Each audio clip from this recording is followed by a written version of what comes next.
We are here. We are here. We are here. We are live. Fan Friday coming up next on Hammers.House.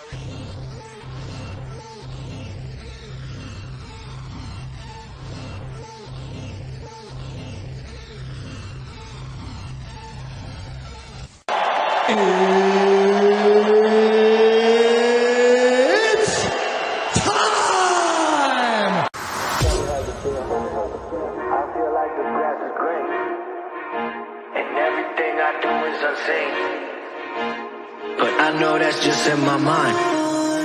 I know everything is just in my mind. Do you really wanna be famous? Do you really wanna be a superstar? Do you really wanna get dangerous? Do you even know where the groupies are? Bitches out here be shameless, and I really wonder where their parents are. Look around, everything changes. It feels like I've been buried alive.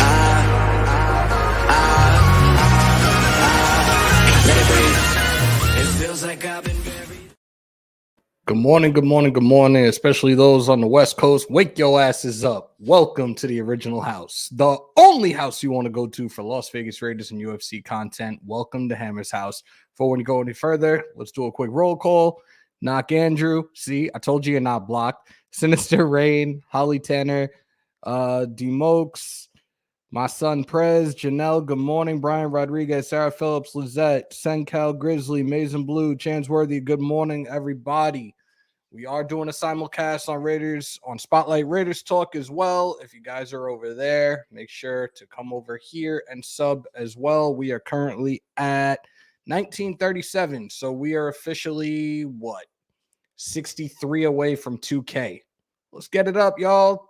Get people in here. Let's see some new people up in here today. Y'all know what it is. It's Fan Friday. Members only to come on to the panel. I will go down the list of names momentarily. I see a lot more people coming on in right now. Captain Los, what up? Junior was good. Lumpy Sharp, what's good, man? Long time no see. Hope you're doing well. You know what? Let's do this real quickly. And if you guys see the names, you can actually tag them and tell them to get their asses in here. But without any further ado, Aussie Raider, oh my God, wasted talent. I really had a brain fart right there. Chansworthy, Gory Sanders, DB Crypto, AC Ibarra, Mr. Took Your Soul, Heath Davis, Pacey and Cunningham, Raider Gabe, Brian Rodriguez, Chaos Raider, Cruise Control, Carlos, Jason Thomas, aka God. My son Prez, Dirty Low, Raider Sal, SC Experience, Intel, Raider Squid, Stu. I didn't even know he was a member. That's dope. Raider Kuda, Dave S, Lumpy Shark, Chaz Edwards, Chris Watson, Aaron H, Balboa Raider, Pastor Raider, Willie Wayne, Raider Cortez, Sarah Phillips, Gabriel Ramirez, James Moore, Chef B, Raider Nerd, Ontario 6, T Raider, Only One Nation, Mex Raider, Docs, NorCal Jesse, Mike Castle, Gunsmoke, EJ Raider, Justin Sane, Jesse Guerrero, Gabriel Mendoza, OG, Afkasi Raider, and Terrence. All those names I just said, those are eligible to pull up today. If you guys want to support me, you want to support the channel, become a member. The link is at the top of the chat. Aaron H, what up? Raider Dangerfield, Raider God, what's good, guys? Congratulations, finally. I don't know why it takes so long in the NFL, but congratulations to newly inducted Hall of Famer Cliff Branch. He will be going to Canton this coming August. Definitely happy for you. Well deserved. Took them long enough. Shit is so annoying when it comes to the Hall of Fame for the NFL. Like it takes forever as opposed to MLB. You're out the league for 5 years. You become eligible and get elected fairly quickly. It is what it is. Anyways, let's talk some Raiders news. If I can find some Raiders news to talk about. No, I'm joking. Besides Cliff Branch being in, definitely happy for him. Good morning, Raider Nation. Congrats to the late, great Cliff Branch. RIP. Talk that shit. What's funny is I know his daughter, their family is crying tears of joy, as they should, man. As they should. Who runs a better offensive scheme, John Gruden or Josh McDaniels? Josh McDaniels. His system is a lot his scheme doesn't stay fit on one thing or two, or really semi two-dimensional with ground and pound and the short passing tree. McDaniels likes to run 2 tight end sets. He likes to have 2 running backs in the backfield every once in a while too, with the pro gun formations. With the right pieces, he can open shit up. Point blank, period. Cool Kev was good. Cliff should have been in 30 years ago. That's a fucking fact. That is a fact. Happy that Branch and Seymour got in. And Richard Seymour is in there as well. I still kind of consider him a Patriot. But congratulations to Richard Seymour as well. Phoenix, what's good? I feel like you're a first timer. Don't let it be your last. For anyone that is in here, do not let it be your last. If you're a first timer, break them thumbs when you come on in. Hit them subs and smash the bell for all your Raiders and UFC content. We will be doing UFC 271 tomorrow. Adesanya versus Whitaker. You guys are not going to want to miss that. Start time, I only do the main cards. So 10 p.m. Eastern time, 7 p.m. Pacific time. You guys are not going to want to miss that. So definitely have that bell clicked right now so you know when we go live for that tomorrow. Is it possible we trade Carr and Abram to Seattle for Russ and a third? No. He's not going to be traded, Matt. I'm sorry, but he's not going to be traded. He's not going to be traded. He's not going to be traded. Raider guys say he sucks. Gruden sucks ass. If you want to break down to the new coaches, go check out tape. Don't live video from last night. I'm trying to read that. Hold up. BD and Marcus break it down. Pretty exciting and educational. I'll definitely take a look at that, EC. And shout out to my guy, Raid the Tape. Y'all know it. Y'all know what it is. Y'all know what it is. Let's see. What's better, UFC or boxing? I've been saying this for years. Boxing is a dying breed. Sorry, but it's a dying breed. My favorite draft prospect. Nakobe Dean is one of them. Jordan Davis is another. Johan Dotson is another one. Alontae Taylor, the corner out of Tennessee. Traylon Burks. There's a couple. Bourbon, what's good, brother? Hope you're doing well, man.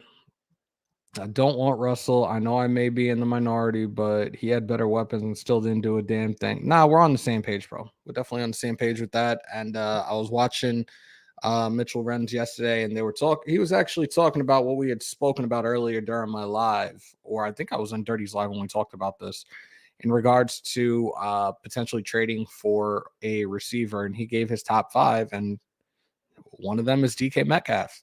Metcalf was the 64th overall pick, so he was last in the second round when he got drafted. He does not want to be in Seattle no more. Great big body receiver, not being utilized the way he wants to be utilized in Seattle. I guess he's missing out on incentives as well. I would not mind trading a second, maybe a third for Metcalf. Be a good, solid number 1 for us.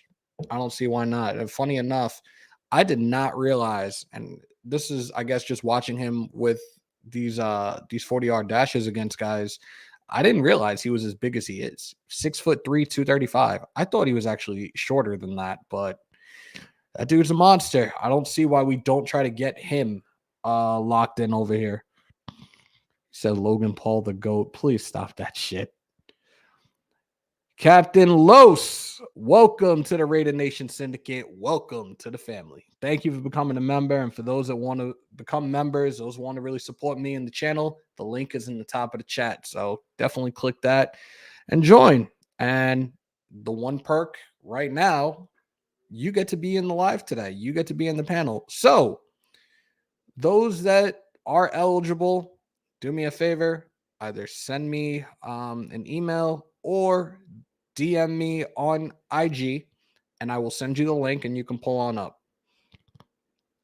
If I put it in here, everybody's going to try to jump in, including non-members. We're not doing that today. I said at the start of January 2022 that I was going to make sure this was done the right way, especially with the membership programs. So now, Fan Friday, whether it being Drop the Hammer or Shields Up, you're eligible to pull up to the panel. The only difference is the Shields Up members are entered into a monthly giveaway of Hammers.House merch, not including, but you have the choice between Hammers.House merch or an American Express gift card with the Hammers.House logo on it. So definitely some nice little perks if you want to become members, y'all. So definitely check that out. Looking through all your guys' chats right now. Raider Ross. Whoa, what's good, bro? Phoenix Raider, welcome to the Raider Nation Syndicate. Welcome to the family. Is it possible we go get Russell Wilson? Don't do that to me, dude. We a lot of the Raider content creators, including myself, say this. Anytime DC is brought up or mentioned in regards to trades or this, that, and the third, it always starts controversy and it always starts a shit show in the chat. So let's keep that to a minimum. Thank you, Sarah. Thank you. You know what? Yeah, if you guys want to pull up, just send the DM or send me an email. I'll put the email up in the chat real quickly.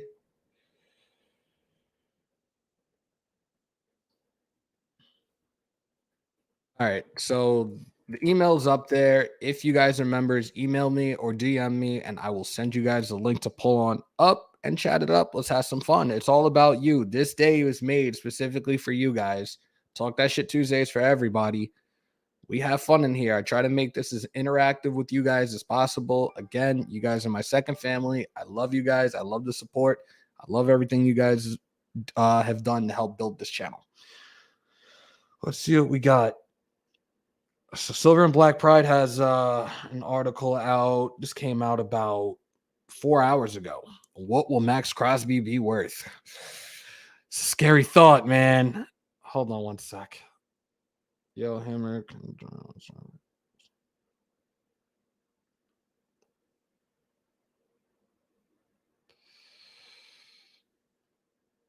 Give me one sec, guys.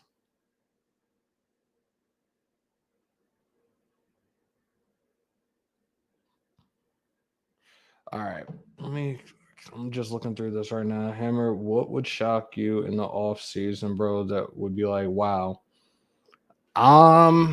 There's a couple of things. One, Carr is not extended. Two, Carr is traded. Three, we bring Trent Brown back to the Patriots. 4, we bring AB back. I know the last two are fucking crazy as shit, but I don't know, man. Who was that article written by? Just had Matt Holder from Silver and Black Pride on. Give me one sec, bro. I'll tell you in 2 seconds. It was by Bill Williamson. Max 4 years, 50. Let's see what this says in the article, and then we could talk about this because we got to look at other guys on the line and the type of money they get paid as well. Another person you might have to follow suit after is Khalil Mack. So let's take a look at this real quick. Oh, I forgot. Fucking Bosa's got some big ass money too. He's averaging $30 million in his new contract.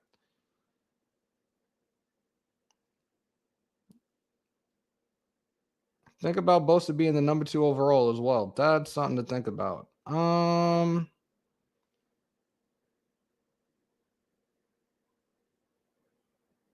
I think we're looking in a ballpark over $30 million. Knock, are you serious? Hold on. That's got to be a joke. That has to be a joke. There's no fucking way. Come on, dude. Don't do shit like that. What's wrong with you, Knock?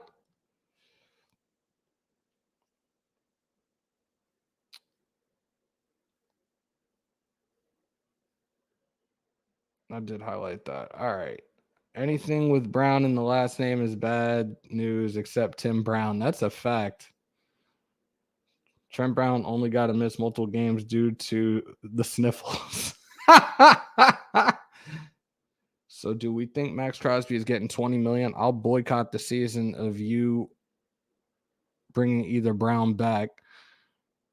No, Mad Max is going to get, like I said, and Anish is saying the same thing. Mad Max is going to get Mac money. No, he's going to get more than Mac money. Like I said, it's going to be upwards of over $30 million a year. I'll give him a 4-year contract at like 110 million. That I think realistically a 4-year $110 million contract is where it's going to be. It's going to roughly be in the 3 to 4 year deal, anywhere between 92 to 110 million. Realistically, like he keeps playing the way he is, that's what the value is going to be. And either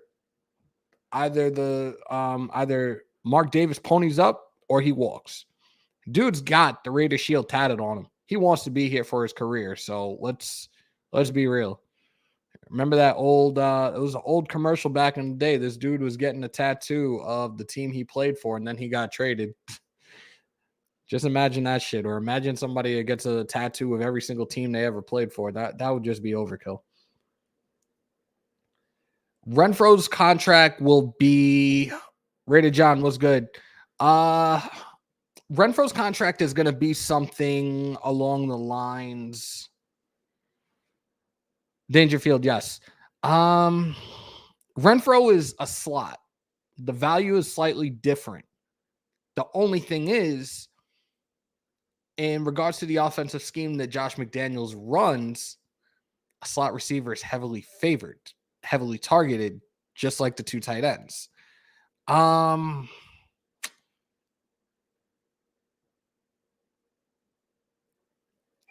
give him a 3-year deal worth. I'll give him a 3-year deal in the $72 to $80 million ballpark. For Renfro, 3-4 years, probably like around anywhere from $75 to $80 million. Demoke said, I think they set Watson up. Bro, you preaching to the choir now that you're in here, because I've been saying that shit for a long, long time.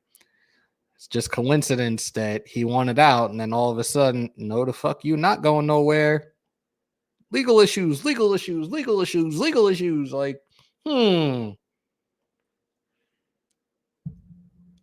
If there's smoke, there's fire. Do you think McDaniels will stay with Moreau? I do. He's here. Funny enough, there was something out there the other day about Gronk was being interviewed, and he talked about a quarterback that he would play with, pause, now that Brady is retired. And that quarterback is Joe Burrow. He's a cool kid. He's been watching him since his LSU days. He likes what he brings to the table. That would be some scary shit.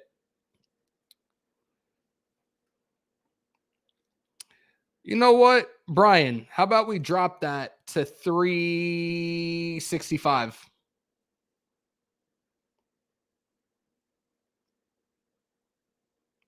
Maybe under 60. Maybe under 60. Freddie, why do you feel that Max wouldn't get 30 mil? If Bosa said it, Bosa set the tone in his extension. He's making 30 million a year. Why do you think Max wouldn't get more than that? And we're talking about Nick Bosa, not Joey Bosa.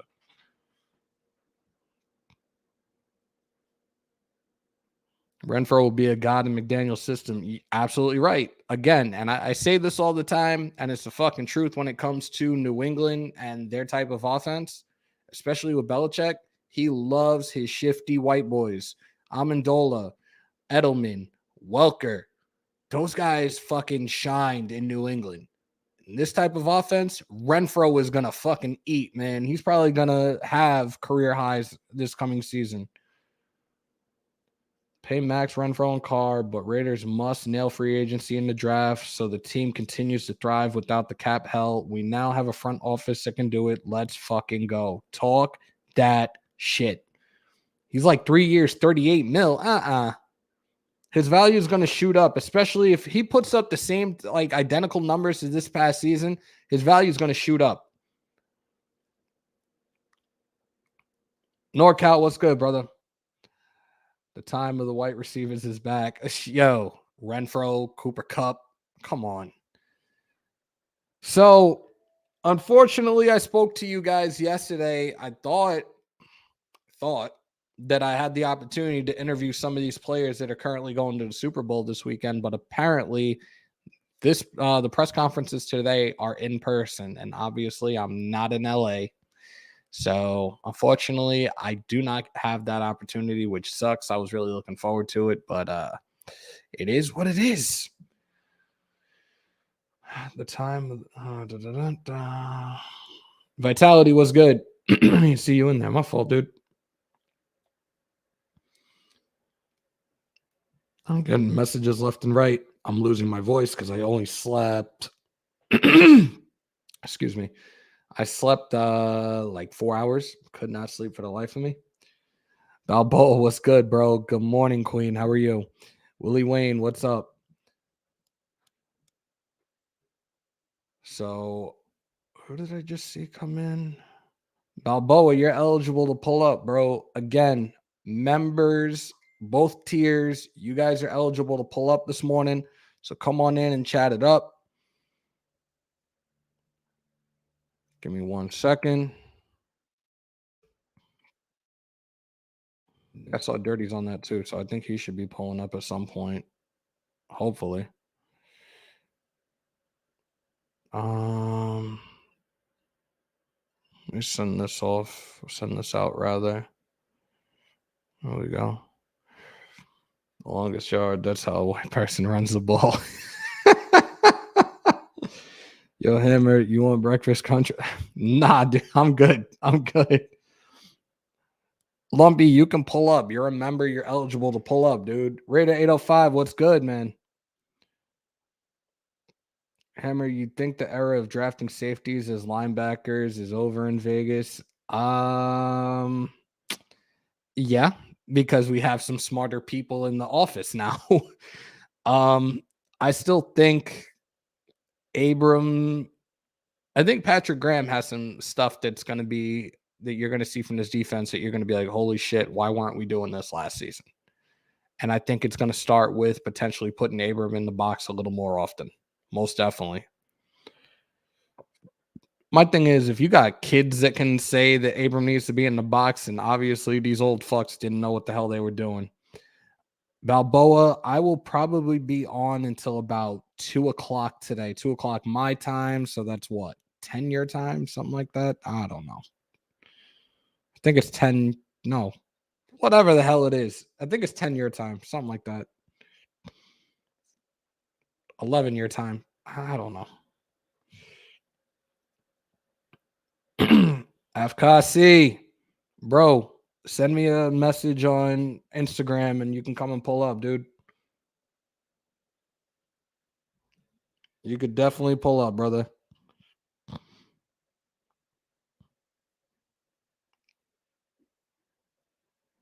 Hold on.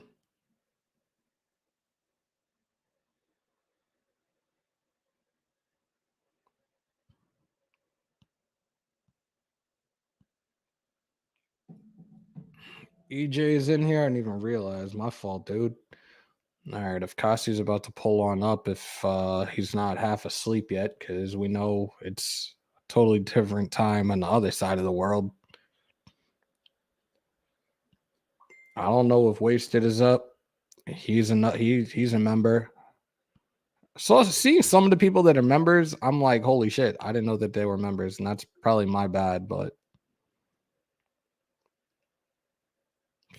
and Spotlight's watching, he could definitely pull up because Spotlight Raiders talk is freaking simulcast right now.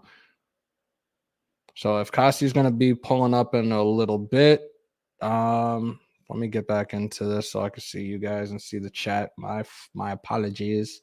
Apologize. Come on, man. Mitchell Wren says that we have $31 million in cap space and other sites have us at $21 million. We have about 25 free agents to sign. We can't afford any $25 million players like Max. Mike, I'm sorry, but Max, Renfro, Waller, Carr, they are the foundational pieces of this team right now. So these guys are probably going to get decent, like big money contracts. And if not big money contracts, again, state tax, the numbers could actually be lower because they're going to have guaranteed money. So we'll see. And in regards to, I guess, Mitch talking about the, what do you call it? Salary cap. Our salary cap is $40,765,763 right now. Mike. So yeah. Just getting up to pack a bowl, figure out breakfast. I fucking can't. We are not going to be able to keep everyone. That's just the reality of it. Renfro and Crosby are most. I like Abram myself, but him and Jacobs, Farrell are all on the bubble, in my opinion. I agree. Jacobs needs to show and prove. He needs to stay healthy for a whole year. If dude can rush for over 1,200 yards this year and stay healthy throughout the season, he may end up being here for another 3 years, maybe. Abram, injury prone. It really cannot cover as a safety. I'm not sure about his the rest of his career as a Raider. And Farrell, we've talked about this on several occasions, but this might be a year for him to shine if he has not some type of draft trade capital. If we're running the 3-4 defense, he will fucking definitely, it'll definitely benefit him if they put him at the interior. So we shall see. KJ, what's good, man? How are you? Desert Raider was good. Chansworthy said he emailed me. Give me 2 seconds. I totally forgot to open that up. Pause.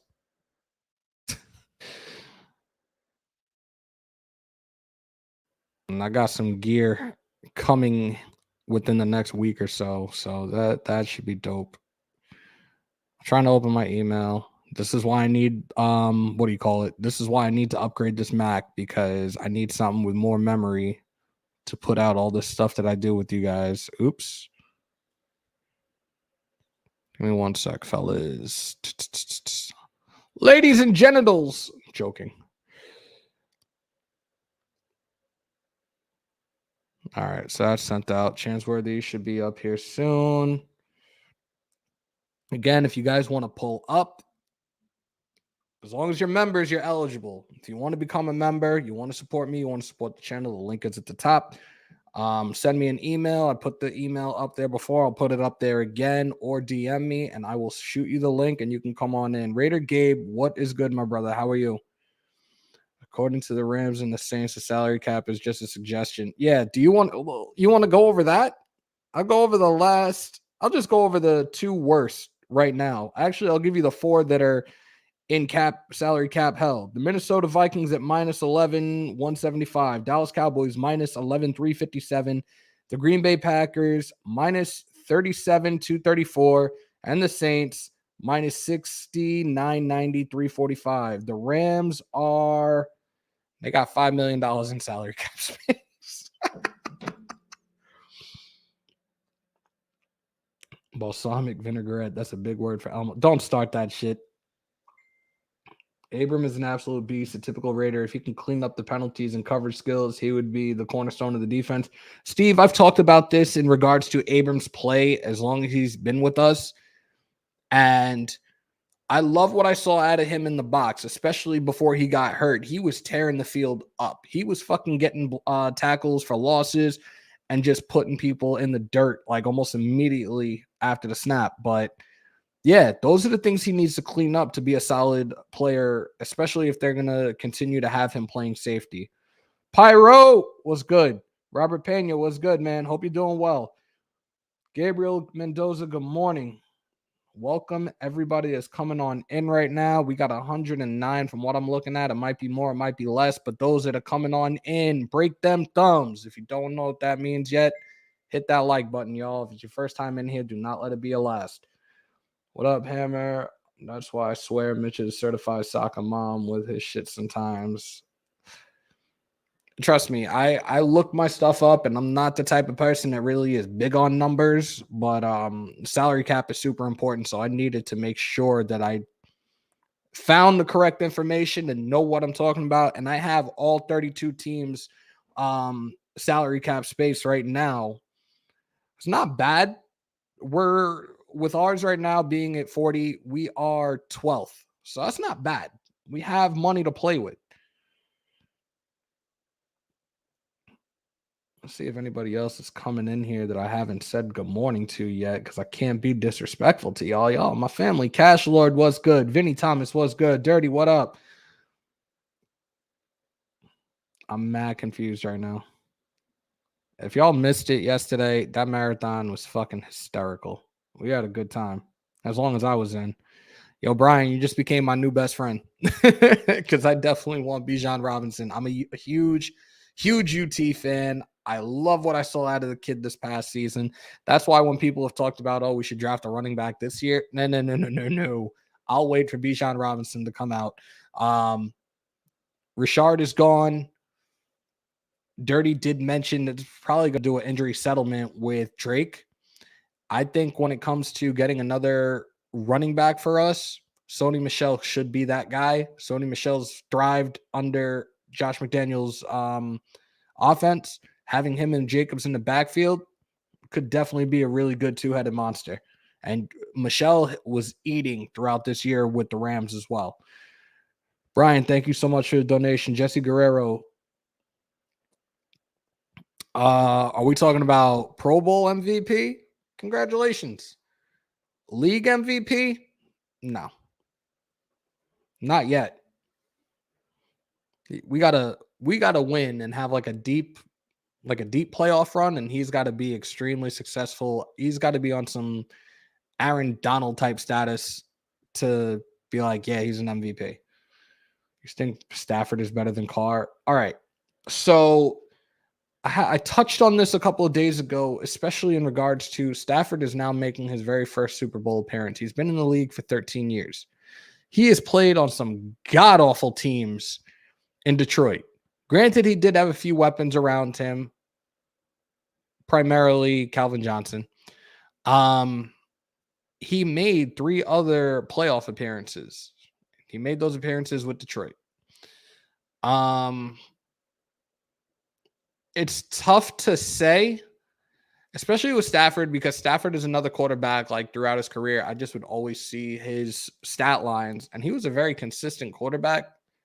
He was always like, his numbers were pretty damn solid. And just now that he's got a huge upgrade, like he has a fucking complete defense, he has a complete offense around him.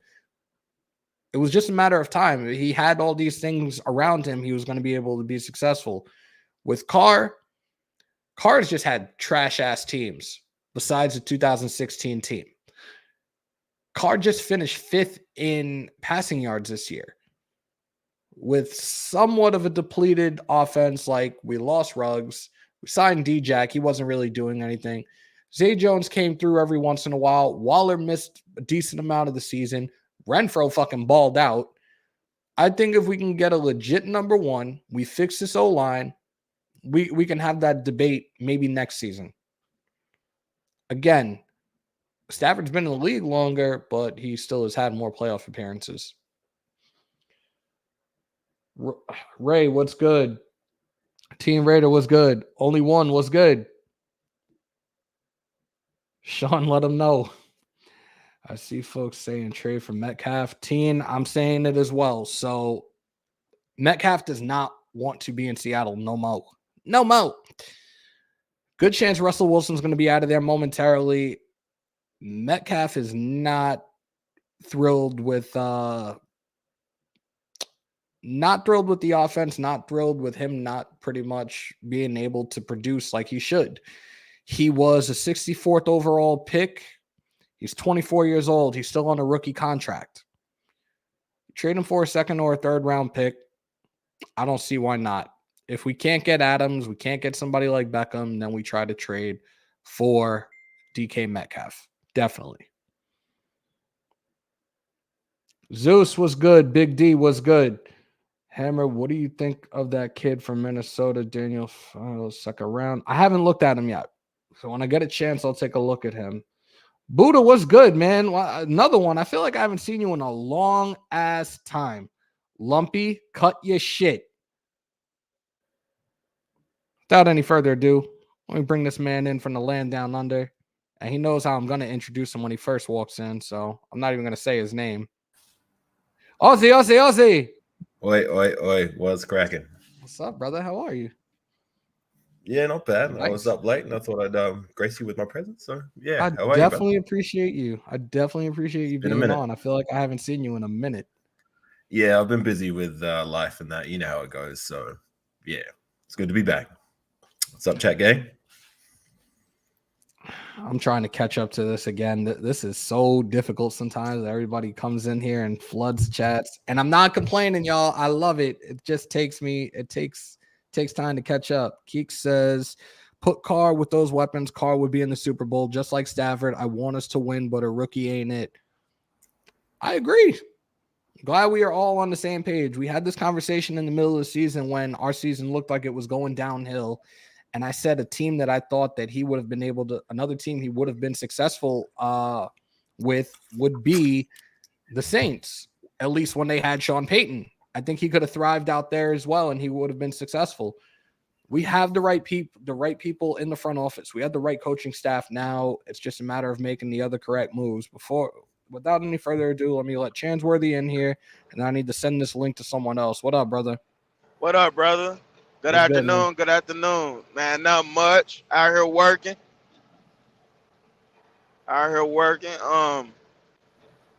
Trying to get down the highway safely and whatnot. I was just listening to your take on what you was saying with Carr and the whole Stafford.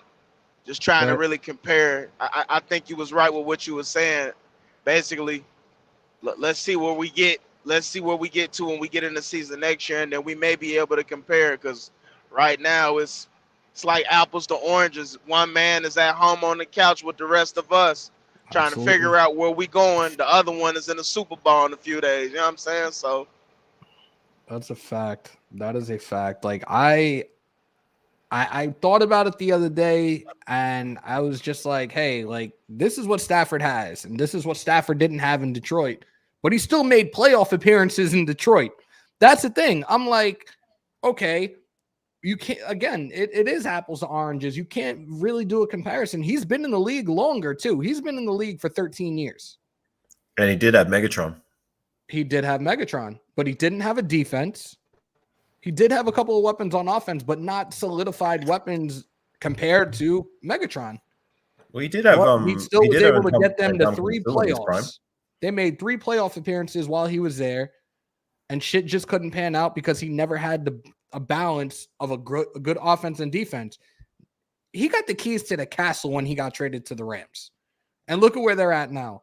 I wish I would have just said the Rams are going to the Super Bowl this year. Sorry, Hammer. The Lions did have a defense when they made the playoffs. I believe they had a few players on defense. Dominican too, right? Yeah. But I feel like it wasn't like solid. Hammer, take a look at receiver Christian Watts. So definitely take a look at him. Pause. Yo, Wasted, send me a DM, bro, because you are a member. You can pull up. Again, anybody that's a member, you guys are eligible to pull up, whether it be in Shields Up or Drop the Hammer. You guys are eligible from here on out. The only difference between the tiers is the Shields Up members are eligible for the monthly giveaways that we do normally at the first of the month. So any of you guys, I named you guys before, you guys would know if you're members or not. You guys can pull up. Send me a DM or email me, and I will send you the link immediately. Thank you. There we go. And Queen, see, this is why Queen Raiderette, Queen of the moderators, holding it down. Of course, Queen. Guys, please subscribe to my brother from the land down under. I like that. Make sure to sub to FKC, please. Stafford had a better O-line. Exactly. Wasted, pull the fuck up. Dirty, pull the fuck up. I need my guys in here, man. What happened to the other guy? Who was this guy down below? I hope he's right. I thought he was driving in that. I think he probably lost connection. Yeah. It happens to the best of us. Drive safe, man. Yeah. I definitely want to hear Wasted's take on what I just said too. Are you talking about the Stafford take? Yeah. I will comment on one thing that I just as I was trying to get on, I heard you were talking about Jalen Richard is gone. I wouldn't be so sure about that. I could see him coming back, like if we gave him a more reasonable contract. I mean, Yeah. there is value to what he brings to the table, I believe. Yeah, especially as a third down back. Like, but I do think right now, especially after what he was doing towards the tail end of the season, his value is going to go up. Yeah, That's that why pass protection of his is second to none when it comes to running backs. As a third down back, as a blocking running back, I really like what he brought to the table, and I had to shut the fuck up and retract everything I said about him. Yep. I was pissed with what he did during the offseason, taking down all his Raider stuff and talking a whole bunch of shit with cryptic tweets and stuff. But then he started fucking putting that work in, and I was like, all right, I retract. You good? We good? All right. Yeah. Ladies and gentlemen, live from the basement. He just had a fucking ridiculous marathon yesterday, and, you know, I was in there causing some trouble for a little bit. It was definitely well worth it, though. Yo, for those that are not sub to this man, when he comes on in, y'all better sub to him. I want to see my big bro get to 1K. Without any further ado, live from the basement, it's Dirty. Dirty Maine. Good morning. How are you? Good evenings. Good evenings, everyone's. Good evening, everyone's. Good mornings. Good mornings. What's up, AR? I know you late in the day. What's up with you, brother? How you doing? I'm good, man. Late in the day. It's midnight over here, so yeah. You've been a stranger lately, man. I ain't seen you. You've been a stranger lately, brother. You know how life goes, man. You know, I just been busy with my real life happenings, but you know, I try and appear when I can. So yeah, it's good to see you, brother. I know it's still love. But it's a little late to be up sometimes to hang out with me. I know. I will get on one of your lives soon, brother. I will. Yes, sir. What's up with you, little bro? Ain't shit, man. Just chilling. Damn, I gotta send this shit again. Morning, Queen. Hello, Queen. Hello, nation. Hello, love. Just chilling right now, man. Like, it's Fan Friday. I want to see my people in here. Again, if you guys are members, y'all better pull the fuck up. Thanks for everything you do for Raider Nation. Appreciate you, dude. Thank you. And that's not in the chat, y'all. Hey, man, real quick, bro. Just want to shout out my boy Wasted yesterday for having me on his show with Mo Morton. You know what I mean? Mo Moten, Moten, Bleacher Report reporter. You know what I mean? My brother's getting some fire ass fucking interviews, bro. I can't even be mad at him, dude. I can't. You know what I mean? But, you know, he didn't have to reach out and allow me to be a part of his show yesterday. So I just want to shoot my brother some love. Yeah. Forgive me if I'm wrong, but he just came out of nowhere, didn't he? Wasted. Yep. He's doing some really good stuff.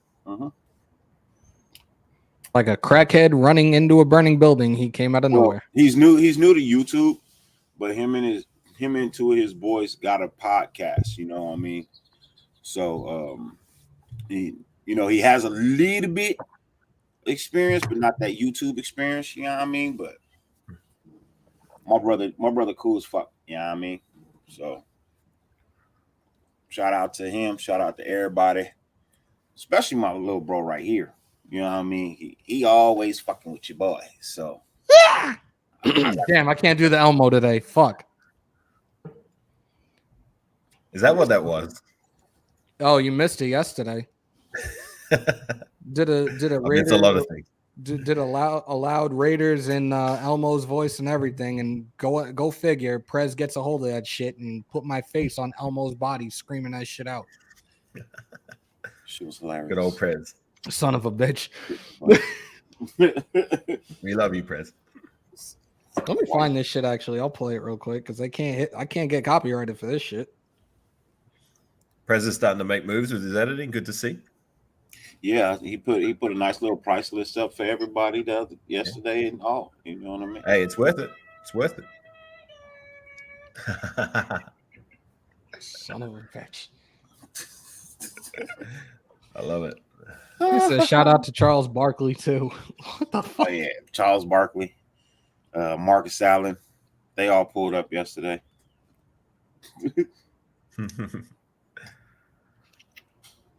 We had an appearance by Shaq and Charles later in the night.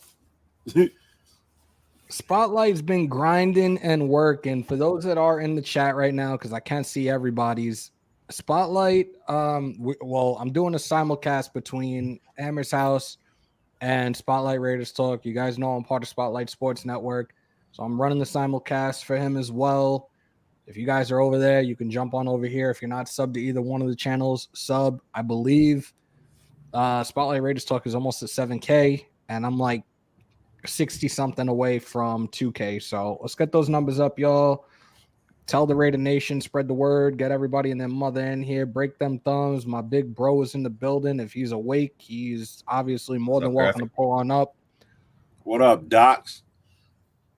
What's up, Graphic? With your brother? I tried to get Molly Kieram to pull up, but she is busy at the moment. She's your queen to be. That was pretty good. I can't do that no more. 160. I'm at 866, so 144, bro.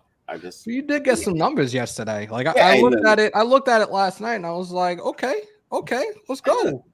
Any is plenty. Who, me? Yes, Yeah. you. Yes, you. Any is plenty. Yeah, man. Any is plenty. Any's plenty. I like that. Hey, it would have sucked if my shit would have dropped. You know what I mean? Like that would have sucked. Like if I'd have lost half my subscribers, I'd have been like, oh hell nah. But, yo, look, shout out to everybody who came through to help your boy yesterday, man. Raid the Tape, Docs, Wasted, Hammer, Fade to Black, Terrence, Jonathan Taylor, Jason Thomas, bro, Dirty Low, any and everybody who was in the chat, bro. I like that, but we had this conversation yesterday. I shouldn't even compare her to Molly Kieram because no disrespect to Molly Kieram, but Queen Raiderette actually knows her shit and she could get involved in conversations talking about the Raiders. So yeah, she's like a whole step above, bounds and leaps above. She's her own person. Molly Kieram. If I'm being honest, I think Molly Q is only on TV because she's kind of cute. And she kind of sort of knows what she's talking about, so it's slightly entertaining. But nah. Give me a fat ugly bitch that knows what the fuck she's talking about, and I'm perfectly fine. She said, "Yeah, no Molly." Plus, Molly is an ugly name. God damn. There we go. It's not the greatest. I ain't gonna lie. Who was the guy? And I'm not calling Queen fat, ugly, or a bitch. Don't nobody take it that way. I'm just saying, bro. I'd rather have somebody. Yeah, I just want to make sure it don't go that way. I just rather on TV. I'd rather have somebody that knew what the fuck they was talking about and was on point. You know what I mean? So, yeah. Yo, Docs, if you're still in here, check your IG, big bro. Eddie, you must be new, so just sub to the channel. So AC, that's my big bro. That's my big bro, Jonathan Taylor, that you talking about. And yes, he fucking hates Marcus Allen, bro. So yeah, he hates Marcus Allen. I feel like J-Dog is another new one because now I'm seeing names that I'm not familiar with, as opposed to a lot of the other names I'm very, very familiar with seeing in the chat. So y'all, break them thumbs, hit them subs, y'all.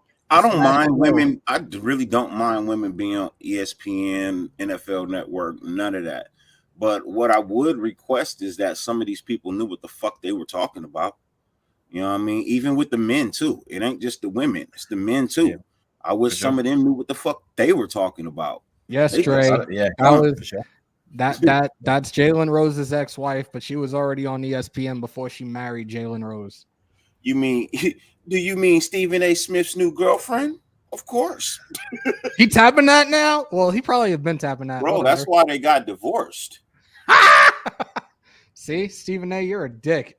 That's why they got divorced, bro. Thank you, Queen. Much appreciated. Most of them on the ESPN NFL Network talk out of their asses. Most of the fucking dudes on NFL Network and ESPN talk out of their asses. Let's be real. Let's not make it outrageous opinion equal ratings. Yeah. Let's not make it a sexist thing, because some of these dudes don't know what the hell they talking about. Some of these women know more than the dudes. I know what you're saying, Jody. I mean, I don't care what your sexuality, your gender is. If you give good takes, you give good takes. Yeah, simple exactly. as that. You garbage, you garbage. Lost your girl to a receding hairline. God damn. God damn. Nah, look, yeah, that's the case, but he also lost his girl to a higher paycheck too. So I'm just saying, you know, Stephen A's taking more money home than fucking Jalen Rose, bro. We all know that. Hey, just on that comment, you don't have to have a hairline to be good looking, okay? Yes. Josh McDaniels hiring might open up things for Brian Edwards. If Brian Edwards can catch the fucking ball, sure. Hey, you know what? I'll tell you what it will open up if this motherfucker don't get his shit together. The front door. Tell you, they're not playing, bro. If you're not here to produce and do what they need you to do, bro, you're out. I don't give a fuck how much money they owe you. You're out. Chansworthy's back, and Jeff, I'm gonna hit this comment in a second because I had this conversation yesterday, and this is the one thing I love about Raider Nation. What up, y'all? My bad. I had to take a call and whatnot. Y'all sound slurred. Can anybody hear me? Yeah, man, I sound slurred. That's bad because I have not had a drink. Hey, why you sound like you screwed up, man? Hold on real quick. I definitely won't be drinking until April, so I don't know. Jeff said my wife knows more about Raiders than most fans do. I'm so proud of her, and she's a Charger fan. Oh shit. I had this conversation yesterday where it comes to the female fan base and Raider Nation, the Raiderettes. They have legit knowledge of the Raiders organization, Raiders football history, while you have other female fans that are like, I'm gonna leave back out and come back. All right.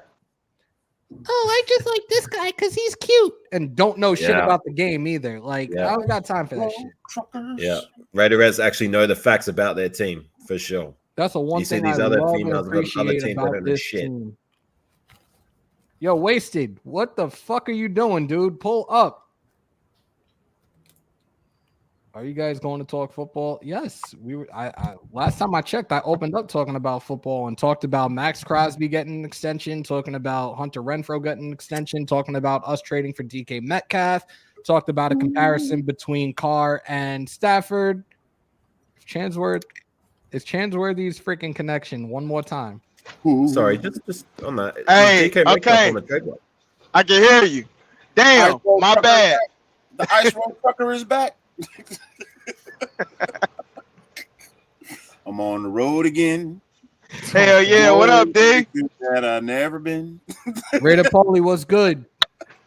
Hey D, I was on your channel last night.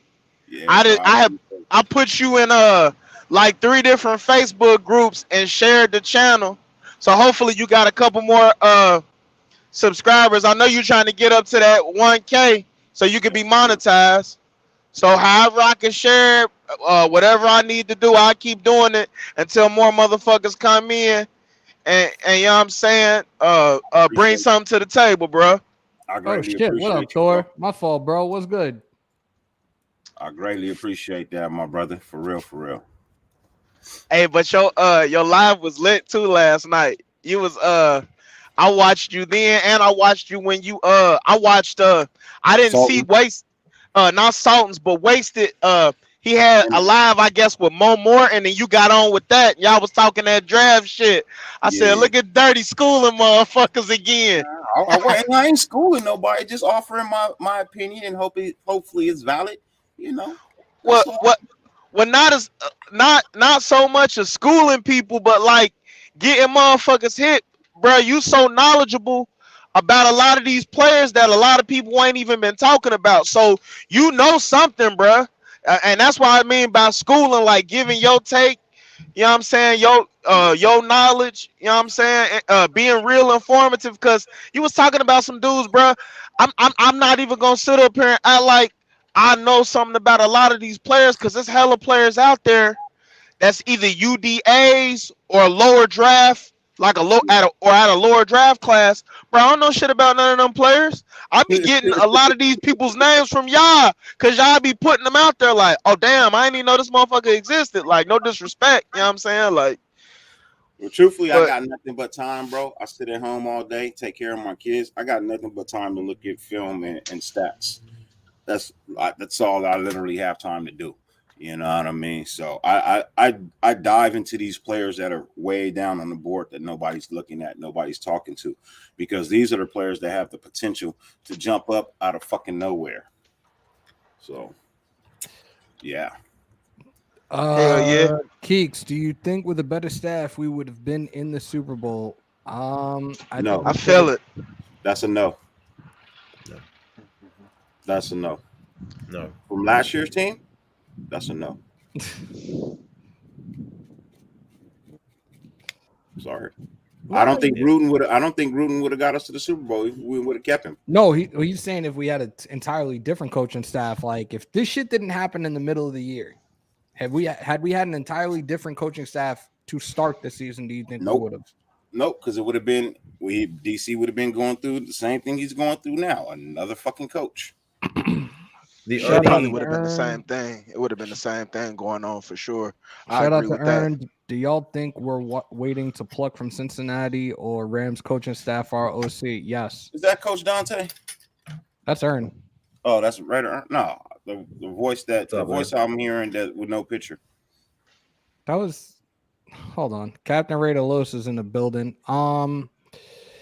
Yeah, I said something about this last week. I definitely feel we don't have an OC right now for that exact reason. They're waiting for the Super Bowl to be gone, done and over with, so they could potentially interview one of these guys as our next OC. We got to see. What's going on, man? Los, what up, brother? What's good, Los? Hello. Hello. I'm still here. I'm still here, Hammer. I just took the camera off. Dre, where did you hear that from? Because if it's another one of those bullshit articles, because it's been out there that, they need to cut Perryman and this, that, and the third. If you cut him, you're fucking high. Why? He's the best linebacker we've had in the last decade. Why would we cut him? A coach. There's not a coach in this world that's going to get rid of his best fucking tackler. And a coach in the world, bro. Name one linebacker that's been better than him in the last decade that we've had. Exactly. You can't. Why would we get rid of him after one season? It just doesn't make sense. Nope, the league won't allow that. Bend the rules for the Bengals. Let's get Amari. Nope. Grab the shit in my hands and clap. He's fucking soft. Doesn't want to be a Raider. He never wanted to be a Raider. I'm cool on all of that. Dude takes plays off and he is soft. Nope. It's amazing how John Gruden is saying, let's get Amari Cooper when you the one that traded him away anyway. Fuck off. Perryman's not going anywhere. Littleton's not going to be going anywhere. He thrived in the 3-4 with the Rams. We go back to that 3-4. He's going to fucking eat again. Let's just pray to God we don't have to watch him attempting to cover any type of receivers or tight ends again. Do you think, just on linebackers, do you think we'll give Nick Morrow another chance? See if he can be healthy, see if he can make his way on the team? I think they might. I think they might. Eddie said, get rid of Mullins' cheek ass. You know what? We let him walk last year. You know what I mean? We let him go test the free agency. He couldn't find anybody that even wanted to give him league minimum. You know what I mean? So we brought him back on like a $500,000 deal or some shit. How you doing? And he didn't fucking make it through the season. So he wasn't able to put no numbers on the board. So even if he goes and tests the free market, it's going to be worse than it was last year for him. Yeah. But just on that, I mean, he was pegged to be a defensive captain. That's how good he was showing up in preseason. So it was a shame we lost him so early. Well, I'd like to see him come back and see what he can bring to the table because, I mean, he's a guy who was an undrafted free agency, undrafted free agent who climbed the ranks to eventually becoming a defensive captain, but unfortunately got injured before we could see. No, I believe he comes back, but just at a fucking hell of a discount. Yeah. Nobody in the NFL is gonna pay him. Phoenix, I like this. What if instead of hiring Gruden in 2017, we hired McDaniels and Ziegler? Do you think they would have built a Super Bowl team with what we had? I think the draft picks would have been a lot different. That's the one thing I could tell you right off the bat out of that. The draft picks would have been very, very different. So it's very hard to say right there. EC Everett, Perryman isn't a good fit for this scheme. Graham will make do, but his defense, like Sam types, even at Mike. Dude is a great run-stopping linebacker. Had he not missed those 2 games, he would have broke the single-season record for tackles. I don't see where he would not be a good fit here. He's an excellent run-stopping linebacker when he's healthy. Raider Nice, what's good? Can I just touch up on that, Hammer? I mean, ahead, bro. Isn't Graham's scheme supposed to adapt to his players' strengths? I mean, we're saying he's not a good scheme fit, yet isn't that what Graham is supposed to bring to the table? Like, Graham's scheme is in fact built to put guys and play guys at their strengths. He plays a multiple D defense where it's by personnel, whatever the personnel is out on offense, whatever the scheme is, whatever the down and distance situation is. For him, he's a very situational defensive coordinator. And I have absolutely no problem with that. He's going to put guys in the right spot. Max Crosby was concerned that he wouldn't be playing out of a 3-point stance from here on out. And Graham was already telling him, don't worry about that. Like, we got you. We're going to play to your strengths. We got you. So Graham what's all this talk about Perryman? I just don't understand it. This has been out there for like the last 3 weeks. Even before Graham was here, people were like, oh, Perryman needs to be cut. Perryman's going to be cut. So there was a list that came out. It was three Raiders that are going to be cut. Mullen, which I don't know. Dude's just handsy as fuck, but I think we give him 1 more year if he can stay healthy.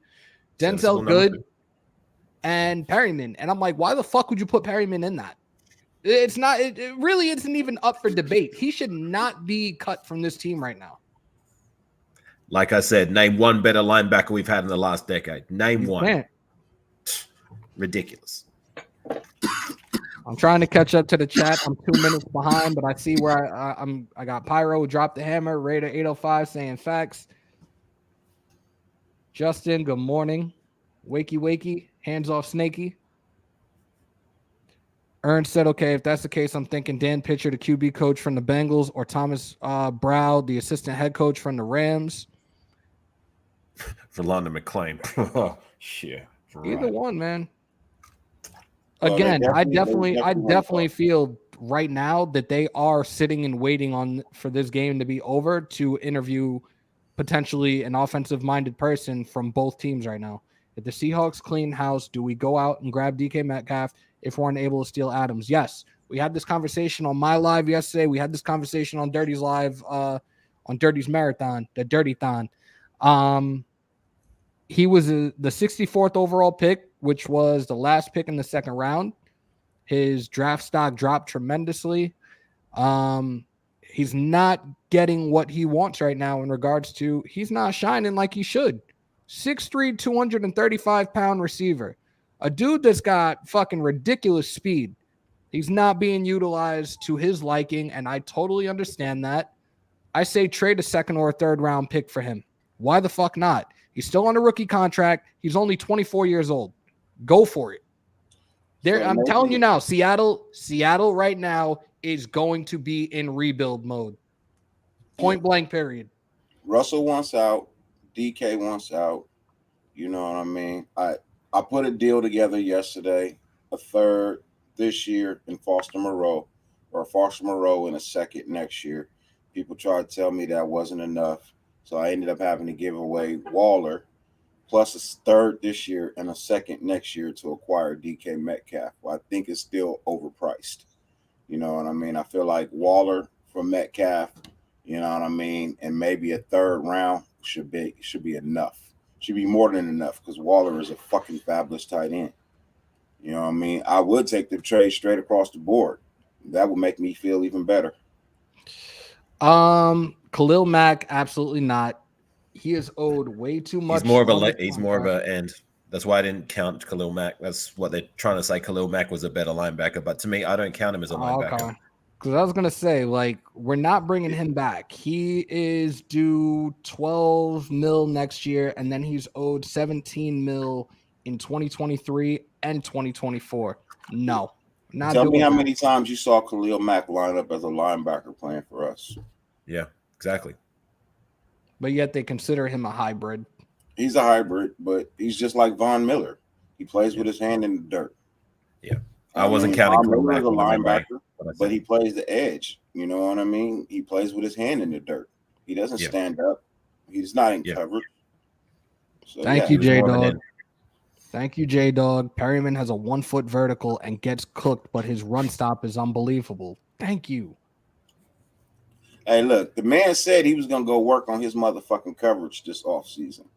He's like, I got everything else. He's like, but yeah, you know, my cover is slipping. Let me go work on that.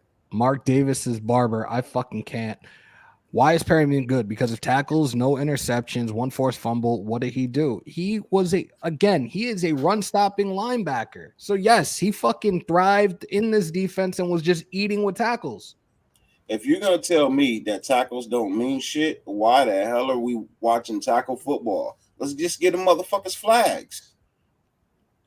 Ain't tackling the most important thing in this fucking game as a defender is to make the fucking stop? Or we could put tinfoil on their head and put bras on them too. Like, come on, man. Yeah, I know Kansas. That's what I was saying. Like, that's why you were saying Khalil Mack.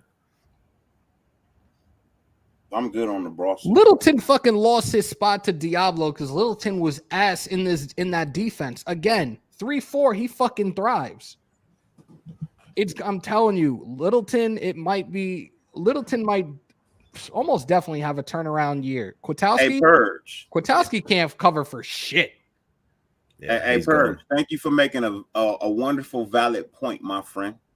I fully agree with you on this one. Kwiatkowski and Littleton make way more than Perryman, yet Perryman is a starter, right? Exactly. You know how good you have to be the lower man paid on the totem pole, but still be the fucking starter while I sit these two high paid fucking people on the bench. Come on. Yo, nice. I'm telling you now, I've said this on my show a bunch of times over the last probably 2-3 months, maybe 2 months. I'm re-signing Perryman for another 2 or 3 years. I'm giving him another 2 or 3 years. I'm sorry, but he ain't leaving. Not with what he did this year for us. And we got him for a 6th round pick, y'all. Think about that. You don't even have an option of re-signing him this year because he signed a 2-year deal anyway. Like, so you he's guys on the roster regardless. You guys wanted to eviscerate me when I was extremely happy about this trade. And I told y'all he is going to be a problem. We got rid of a 6th round pick, and it panned out just fine for us. He turned into a Pro Bowl. Man. Yeah. Can I just touch up on Nice's comment? Like, I will agree though that I would like to get us a stud linebacker in the draft. I would re-sign Perryman, and we're going to keep Littleton probably, but someone else just to develop and possibly even push for a starting position. Like, this was one of these stud linebackers. I put together a starting team yesterday. You know what I mean? My brother Hammer was around. Did you see the final product? I saw when we did the offense. I didn't hear the defense. And thank you for the comment, Queen. Shout out to little baby beast mode, Josh Jacobs. Happy birthday. Wish you all the best. Please don't do anything stupid today on your birthday. I'm begging you. Yeah. So my starting offense was, I don't know if you caught this yesterday, AR. But the starting that was, give me 1 second, man. 1 hot second. Let me get to this page. I got to stop breaking up the herb on the notebook. It's not good. I got to go turning pages and shit. So the offense looks like this. DK Metcalf at 1 wide receiver, right? Foster Moreau at tight end. Colton Miller, left tackle. Austin Colbert from the Rams at left guard. Andre James at center. Alex Leatherwood at right guard. Morgan Moses from the Jets at right tackle, right? Okay. That's that line. DC at QB. Josh Jacobs at running back, Hunter Renfrow in the slot with Devontae Adams on the other outside. So you got what Devontae Adams and DK Metcalf as our 1 and 2. Jesus Christ. Make it happen.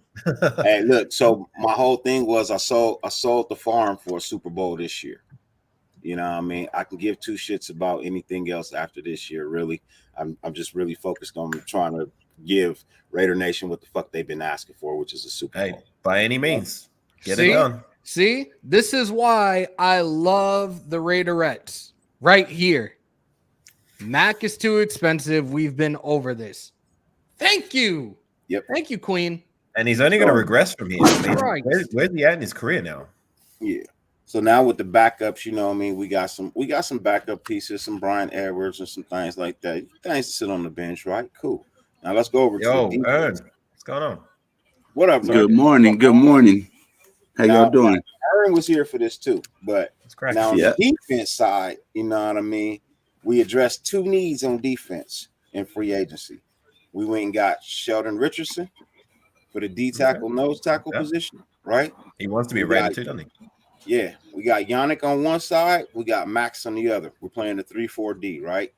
So the linebackers are Littleton on the outside, Diablo on the inside, Perryman in the middle, and Abram on the other outside, right? That's a lot of speed too. That's fire, right? So at one corner, hitters. At one corner, you got Trayvon Mullen, right? At the other corner, you got J.C. Jackson. I went and got J.C. Jackson, right? And at your free safety, you got Trayvon Merritt. And at your strong safety, you got Gillespie. That's the starting D right there, all right? I like those teams. In the draft, we went and got first round cornerback Sauce Gardner. All right, we got Sauce Gardner. Courtesy of your boy. That was my pick. You know what I'm saying? That was Raider Aaron pick right there. In the second round, we went and got Devontae Wyatt, D tackle. Sit him behind Richardson and let him go. You know what I mean? Then we went and got linebacker Brandon Smith in the third round as well. That was JT's pick. That was JT's pick. And then we went and got running back James Cook. All right. That was my pick. Then we went and got wide receiver Wendell Robinson. All right. Then we went and got the tight end Daniel Barker. Then we went and got a utility lineman, an offensive guard, Jamari Saylor. Needed that. Whatever. Ooh, Salyer. He's good. He's good. Yeah. And then our final pick was a wide receiver, our return specialist, Mr. Velus Jones Jr. And that's the team we taking to the Super Bowl right there.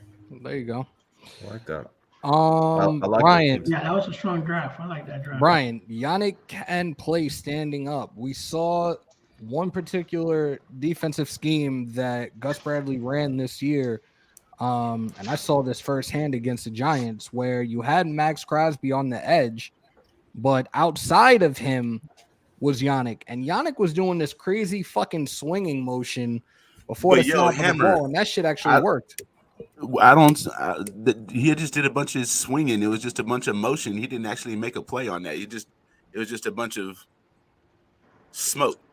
He had a hard time when he went to Baltimore to adjust to that. But everybody has said that too. And he wasn't in Baltimore long enough for us to really assess him in the 3-4. And that's my concern right now, because everybody's on this shit where, Yannick can't play in the 3-4. We don't know. We don't know. We really do not know. We never saw him play long enough to fully assess that. What we do know is the sample size that we have. 3-4. Right. He struggles in the 3-4. We're not saying he doesn't know how to play it. Yeah, but he does struggle in that defense. But that's why you have a Graham. It's the same thing with Crosby. I don't know if you guys saw. He said that the coaches, the first thing that they told him is that he's going to be able to work in their defense, even though he comes from a 4-3 defense. Right. Like they reassured him that they're going to find ways to use him, even though they're going to run a 3-4. So, but what everybody has to understand is just because we're running a 3-4 doesn't mean we're not going to run a 4-3 at all. There's going to be times when we're running a 4-3, probably about 30% of the time. Bro, this guy runs a 5-2 at times. Yeah, he runs a 3-3. He runs whatever he needs to run Yeah. to adjust to the offense. That's what I liked about this That's what I'm whole saying. coaching staff. Sorry, He's can I got can I, a can I just every ask a question play. real quick? Is this we're talking about going to a 3-4? Is that Graham's? I know we talk about how he's supposed to. His defense is more of a hybrid, and that he try to utilize his players to their strengths. But is that his? If he's going to have a base, is that his base defense 3-4? No, it's No. not his base defense. Okay. His base is more just by what nickel everyone's and saying, it seems 3-3, like like a that's 3-3-5 or something like that is his base. Yeah, But he he doesn't have a adjusts a base at lot all. though. Yeah, there is no base defense for him. There is no one set formation that he runs more than the other. You know what I mean? What he does is he schemes for every single game. So when you go and look at it, you know what I mean? The amount of times that he's run each formation all average out to be the same because they're all game plan for different games.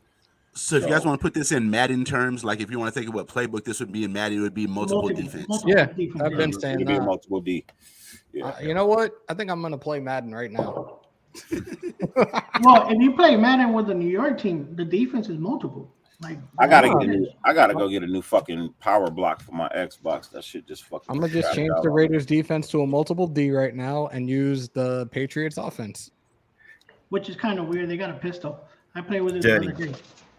Dirty. Yeah. You I was gonna say I like your teams. I like what you did with all your lineups and that. Just one thing, and I noticed a few people have said this in a few lives, and that something that I'm not sold on at all. Jonathan Abram, moving him to safety, from safety to linebacker.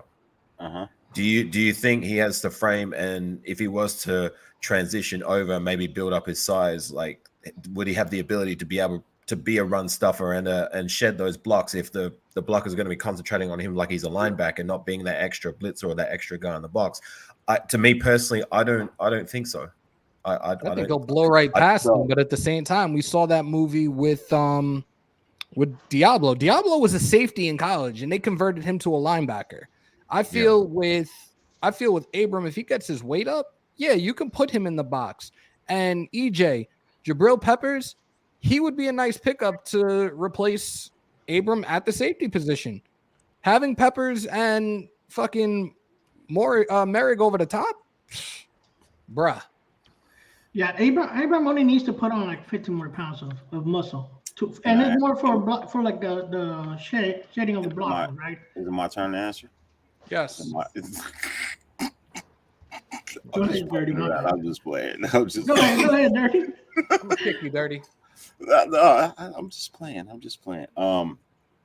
People are gonna hate me for this statement. I'm gonna make it. I'm gonna stand by it. If he buys into being a linebacker, he could be a Hall of Fame linebacker. He'll be a beast ass linebacker. I agree. If he can fully buy into the fact that he's not a safety, and he literally buys into the fact that he is a linebacker, and he does everything he needs to do to achieve that linebacker physique, because you really don't have to be that big. Look at Aaron Donald. He's not that fucking big. He's just powerful. He's just hungry and he's strong. You know what I mean? He has a hell of a work ethic. And he has a hell of a drive. Same thing Jonathan Abrams has. You know what I mean? He's just not, huh? I said that motor be running hot when you was talking about Aaron Donald. I said that motor always running hot. It's always running hot. Same thing with Jonathan Abram. His motor is always fucking running. He has an extremely high motor, and he never overheats. You know what I mean? He has the mentality to be a linebacker. Yeah, he has the mentality to be a linebacker. You know what I mean? Yeah. He just has to get a little bit stronger. He doesn't even need to add on 15 more pounds. Truthfully, he can put on 7 to 10 more pounds of muscle and be fucking perfectly fine, bro. You don't have to be that big. You just gotta be willing to be harder than the next man with carrying the ball. And that's what he is. You know, so if he buys into it and he does everything he needs to do, that dude could be a Hall of Fame linebacker in the next maybe 10 to 12 years. Or less. He's the best tackler that we have on the team. And like, he's just the way he's a dog, bro. He's not the best tackler we have. That would be Perryman. He is the most unafraid to go and tackle. You know what I mean? That's why he misses a lot sometimes, you know, or over pursues, because he's not afraid to just get in there. Yeah. Can I just say I agree with Raider Poppy's comment just down there, how he says about we pick a linebacker, not gamble on Adams. I have to agree with that, and my opinion is that like I feel like, do we really want to roll with two, inexperienced linebackers who transition from safety? You know what I mean, and bank on them being our starters. I mean, to me that's a dangerous game. Like I just want a linebacker who plays linebacker, instead of having these young hybrids who we're betting the farm. I'm like, but that answer was actually answered for you in the season by both of them. You know what I mean? Jonathan Abrams literally struggled on defense when we had him at safety. When we moved him inside the box, the dude was fucking literally on fire. You know what I mean? Like before he got hurt inside the box, he was literally playing on fucking fire. So can he play linebacker? Fuck yeah, he can. Did Diablo not come in and get fucking better and better and better every fucking week at linebacker? Sure did. They already answered those questions for most people. The thing about it is people don't really pay attention because there's so much other shit going on that some things just fly over their head. And for us who are content creators who literally go and study this shit because we want to bring you the right and proper information so you're educated, so that when you ask these questions, I can give you straightforward, God honest answers. You know what I mean? And the fact remains is that those questions were already answered for you in the season, but because you don't study like we do, yes, these two dudes can play fucking linebacker. Thanks for answering that, Dirty. Like I agree with some of those comments. Just to give some objectivity, whereas I just want a linebacker who plays linebacker instead of having to. He used to play for the Dolphins. What's his name? He's in Pittsburgh now, the safety. He does pretty much the same thing. He rotates from linebacker to safety. Micah Fitzpatrick. Yeah, him. That's what the league is going for. Yeah. The league is going to that a lot because now they're playing nickel way more. So look, sometimes you don't have to play a whole season, man. You know what I mean? Like I said, if he puts on some weight, he gets strong, he'll be perfectly fine. You know what I mean? At times, Jonathan Abram is playing so uncomfortable because he doesn't really have any trust in the linebacking core that he does more than he has to. You know what I mean? Like, look at the play that him and Corey Littleton got into the argument on. You know what I mean? Both of them were fucking wrong. You know? So you talking to us or you on the phone? What? Your boy in the corner. He on the phone? Yep. Okay. Hold up. Can't have that. So Dirty, if you move him to linebacker, how much would you extend him for after that? Because his contract is coming up. So 3. This is the third year for him. He came out on the same year. I don't extend him if it doesn't work out. I don't see that happening. And at the same time, like Joshua was saying, grab a couple of linebackers. I think every time I've done a mock draft, I've picked up at least one or two linebackers every time I've done a mock draft right now. Yeah, I do feel that is a need. Linebackers, corners, D tackles, they are a huge need for us right now in this upcoming draft. People have talked about running backs. I don't want to take a chance right now. I'd rather wait for Bijan Robinson next year. I say get Sony Michel for us right now. And then the offensive line, we need solidified vets. We need to get them through free agency. Now, people are saying he needs to go. Well, here's what you need to understand. He's a first-round draft pick. It's going to be a hard contract to move. It's going to be a heavy hit if you can't move the contract. Wasn't Damon Arnett a first-round draft pick? Yeah, but he got cut. Due to circumstances, you know, we were able to cut him because of cause, meaning it doesn't come with all the extra stipulations and shit. Yeah. Now, Abram, that's going to be a hard contract. If he's not working out here, if y'all don't think he's good, who the hell is going to pick him up? Who's going to accept that contract? You know what I mean? That means now we got to eat the contract? No, let him play this year. If it doesn't pan out, then you don't extend him. But you're not going to play him at safety because it doesn't work there. So where are you going to put him? You can't put him on the D line. He can't play corner, but you got to keep him on the team. So where does he best fit at this point? Linebacker, especially if you're playing a 3-4. He has all the coverage skills you need to play from anywhere from 10 to 15 yards back at most, maybe 12, really, truthfully. You know what I mean? 10 to 12 yards from the line of scrimmage, that's his wheelhouse for coverage. He's physical. He can stick with tight ends. He can come up and hit running backs. He likes to drop down and cover the running back on the swing pass coming out the backfield. He can catch at some times, you know what I mean? Not all the way down the field, but close towards the quarterback. Yeah, he can catch the ball. Yo, Dirty, I feel like Jonathan Abram excels whenever everything's in front of him. Like, when he's closer to the line of scrimmage and things are in front of him, where he can pursue the running back in the backfield, like you said, on the swing passes, screen passes, sweep runs, and shit like that. That's where he excels. So if we keep him in that spot, that would be excellent. Mm-hmm. Yeah, he's even good at blitzing when he comes in from the side. His speed, man, he's just fast. He's one of my favorite players on defense. He plays real good going forward, not going backwards. Like he doesn't cover well going backwards. No, he doesn't. Everything, all the plays that he's ever made, everything has been in front of him. Every time he's getting beat, everything is behind him. You know what I mean? And that's most people. But for him, anything inside of 10 to 12 yards of that line of scrimmage, the dude is fucking phenomenal. It's when he gets past that 12-yard mark where he looks terrible. And that's where he's supposed to be as a safety. So you move him up the linebacker to where he doesn't really need to get past that 12 yards. Just play everything up front. You know what I mean? I got Diablo and fucking Littleton to fucking cover. You know what I mean? Littleton is a fucking excellent cover linebacker inside of the same fucking wheelhouse. And also keep in mind, just because we have John Abrams, in the 3-4 defense, he's phenomenal. Yeah, keep in mind, just because we have John just because we have John Abrams starting at that outside doesn't mean we have to have him in there in 3rd and 18 in passing situations where it's an obvious pass. You take him out and you put in Nate Hobbs. You take him out and put in Nate Hobbs. I mean, how do you think Gillespie's going to do this year? Because we really didn't see much of him last year. They didn't really put him on the field. I'm a little bit worried about Gillespie's development, to be honest. I mean, I didn't see him that he was injured too often, and I didn't see much of him on the field. So that to me says a bit.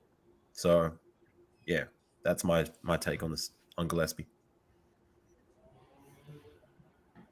Hold on.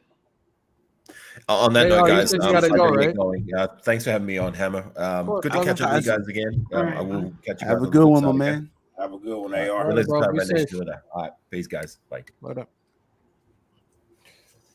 My brother from the land down under. That was FCOC Radio, y'all. Hey, look, everybody's got their mind made up on how they feel about Abram, just like DC. You know what I mean? It's a mute point, bro. You know what I mean? You can not want him all you want to. The reality of the situation is he's here.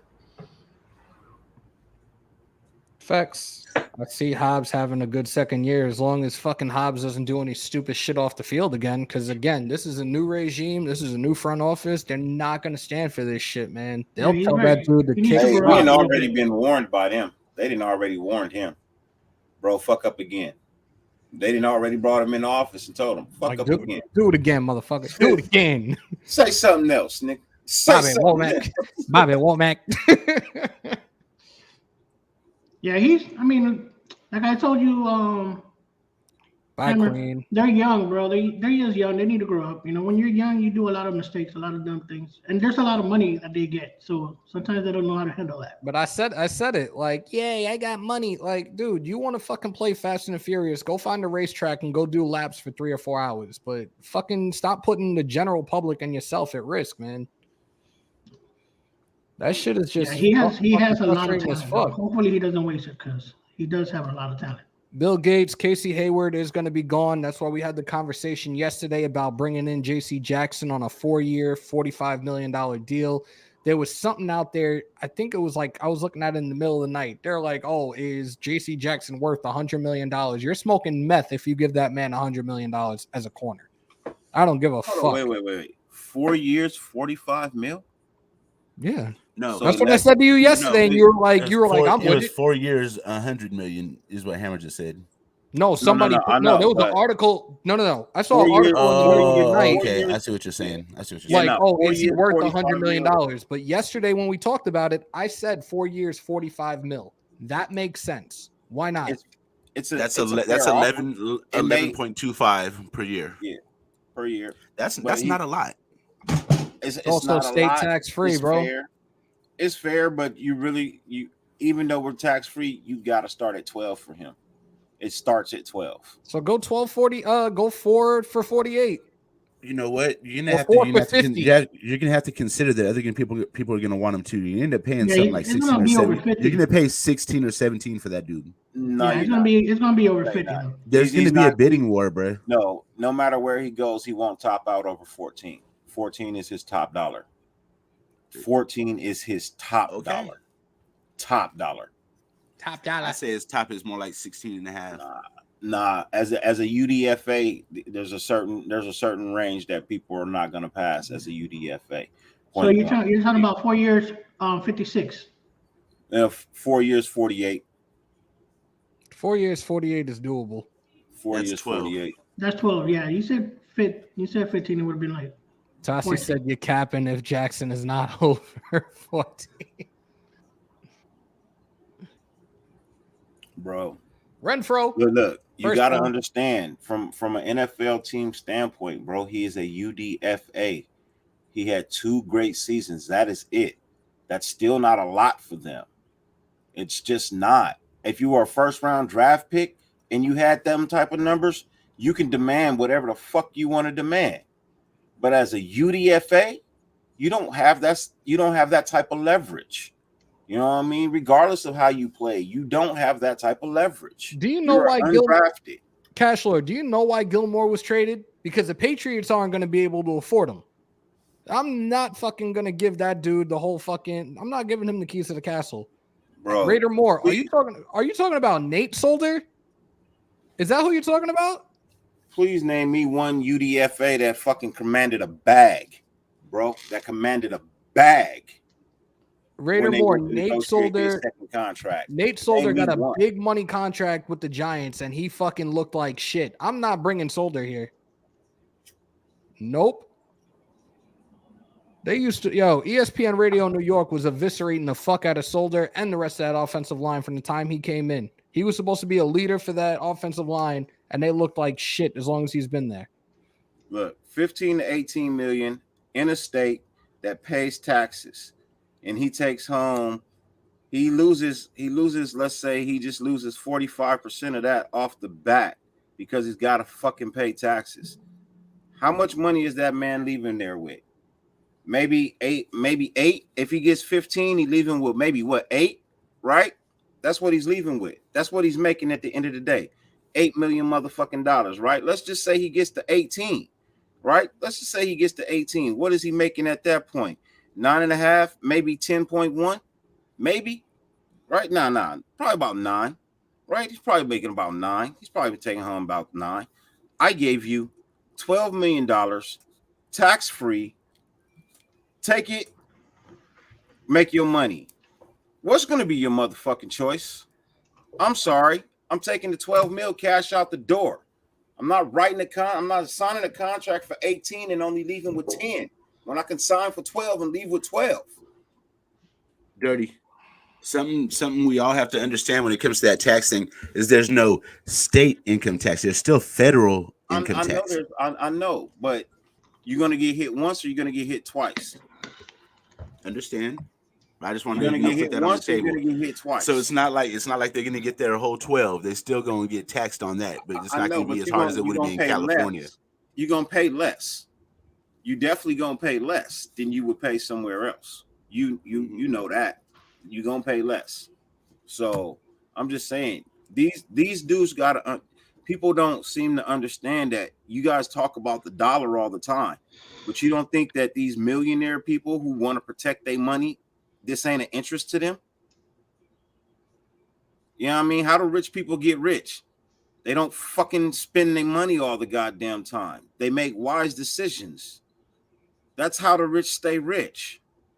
That's how they get to there. That's how you build wealth. You make the proper decision. Business-wise, everybody says it's a business. Well, this is my business.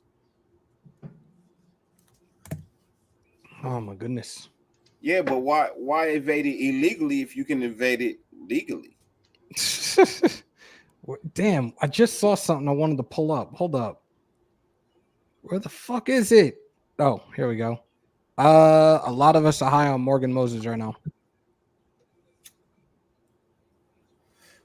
Now imagine you go to Vegas, you sign a contract, you get you some endorsements, because you know people want to fuck with you if you're in Vegas, bro. It's a city of boards. You know what I mean? It's literally a city of motherfucking advertisement boards, billboards everywhere, right?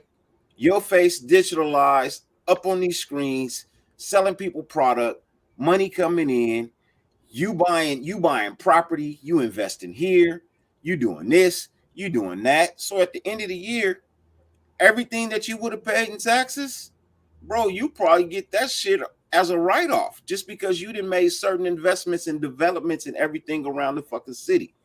You know what I mean? And you didn't invest it in this little community program, and you gave your money to this, to them, and then all that shit comes back because of the state that you live in. You know what I mean? And the ability to have all that shit right in front of you to make these deals. And you get to keep your motherfucking money, man. That's how rich people stay rich. They don't. Hey, I have a question for you guys. So we're doing all this team building and stuff. We're forgetting that we have a long list of people that their contracts are going to be up. I have the list right here if you guys want me to run it down for you. We have to replace all these different positions too. So you got Nicholas Morrow, outside linebacker. If you want to keep him, he made 4.5. Then you got Jonathan Hankins. If you want to keep him, he made 3.5. Marcus Mariota, we're letting him go. Richard, that's 3.5. KJ Wright, he's gone. Quentin Jefferson is 3.25. It might go up for him. Solomon Thomas is the same, 3.25. It might go up for him. He's only 26 years old. Casey Hayward is 2.5. His is going up for sure. Zay Jones is 2.5. Incognito's gone. Deshaun Jackson is 2. I don't know what you guys want to do about that. Probably gone. Are Solly and Jefferson gone or no? Both of their contracts are up. They're UFAs. So they're unrestricted. Casey Hayward's not coming back. Okay. Zay Jones, I don't see him coming back either. Incognito's gone. I think it's unanimous. He's going to retire. There's no way he comes back. Deshaun Jackson, what are we doing? I say he's gone. What do you guys think? I'd say sign him for a league vet minimum, which is only $1.1 million. Nah, man, he's playing for 2 now. I'm good, bro. I'm good on Deshaun Jackson. Bro, we're gonna need depth at receiver right now. Bro, I don't need a receiver. That's gonna be a huge hole. I think this list goes on. The list goes on. Nick Martin, center, 1.25. Gerald McCoy, 1.25. Derek Carrier, which I didn't even realize was still on the team, 1.075. This is a long list. Desmond Trufant, 1.075. Brandon Parker gone. Let's not even go over that. Jermaine Illuminor, 990,000. Peyton Barber, 990,000. Phylon, 990,000. Dallin Levitt, 850,000. Jordan Simmons, 850. Roderick Teamer, 780. Nick Bowers, 660. Keyshawn Nixon, 590. Alec Ingold, 588. You're gonna have to re-sign him. You're gonna have to give him over 1.52 million a year. Damon Arnett is still on the books, but he's gone. But I mean, we have a lot of positions that we have to resign too, so we can't just splurge on one player. I think good. I mean, Richard might come back because of the way they play. They like playing with little scat backs like that could catch off the backfield, and his blocking abilities are good, like Hammer was saying earlier. I think he'll come back. And New England does use multiple backs, so. Let me address the Deshaun Jackson and why I don't want him back, bro. I don't know if you guys saw the play where this dude caught the ball going across the middle. Play. Yeah, you know what I'm talking about. Mm-hmm. I'm not even talking about the fumble play. I'm not even talking about that. I'm talking about he caught the ball, crossed the middle, wide open field. All he had to do was turn it up, outside. And he ran to the outside and laid down. Went out of bounds. Yeah. Yeah, didn't even attempt to turn the ball up the field and get more yards. He literally ran from one hash mark past the other one out of bounds, bro. And all he had to do was turn it upfield, bro. After that play, I was done with D-Jax, man. I was done with D-Jax. And you know when he fucking did that? Against the goddamn Bengals in the playoffs, bro. Against the Bengals in the playoffs, bro. You didn't even fucking give us a goddamn chance. Fuck you. Get the fuck out of here. For real. I don't want that type of player. That's bullshit. We in the playoffs and you don't give us everything you got in the playoffs? The playoffs?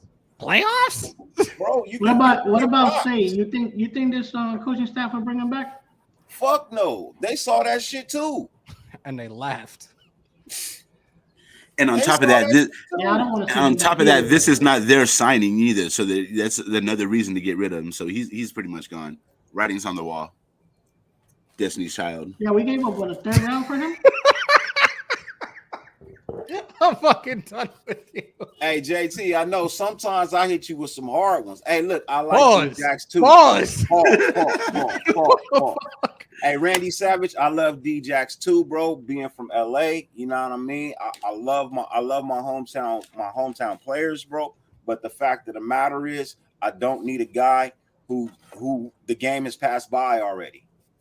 Then that's the reality, is the game has passed D-Jax by. He does not have the wheels anymore. He does not have the want. He does not have the drive, bro. He just don't have it anymore. It's unfortunate to speak on a guy that I really liked, you know what I mean, in the NFL, but it passes everybody by.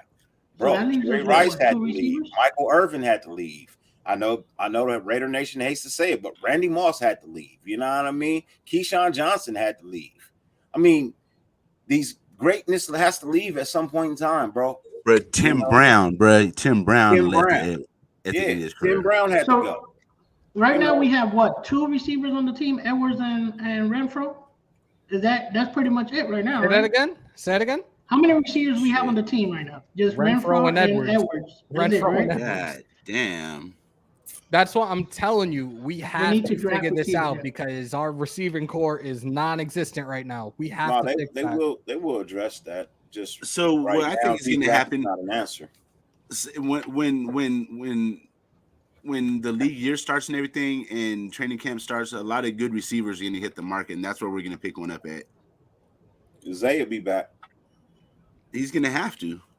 Zay will be back. He won't get a contract anywhere else. Unless we're going to get a receiver from New England that knows the system. Yeah, I mean, but you saw what happened to old boy last year. You know what I mean? He went to New England, and what did he do? Not a damn thing, bro.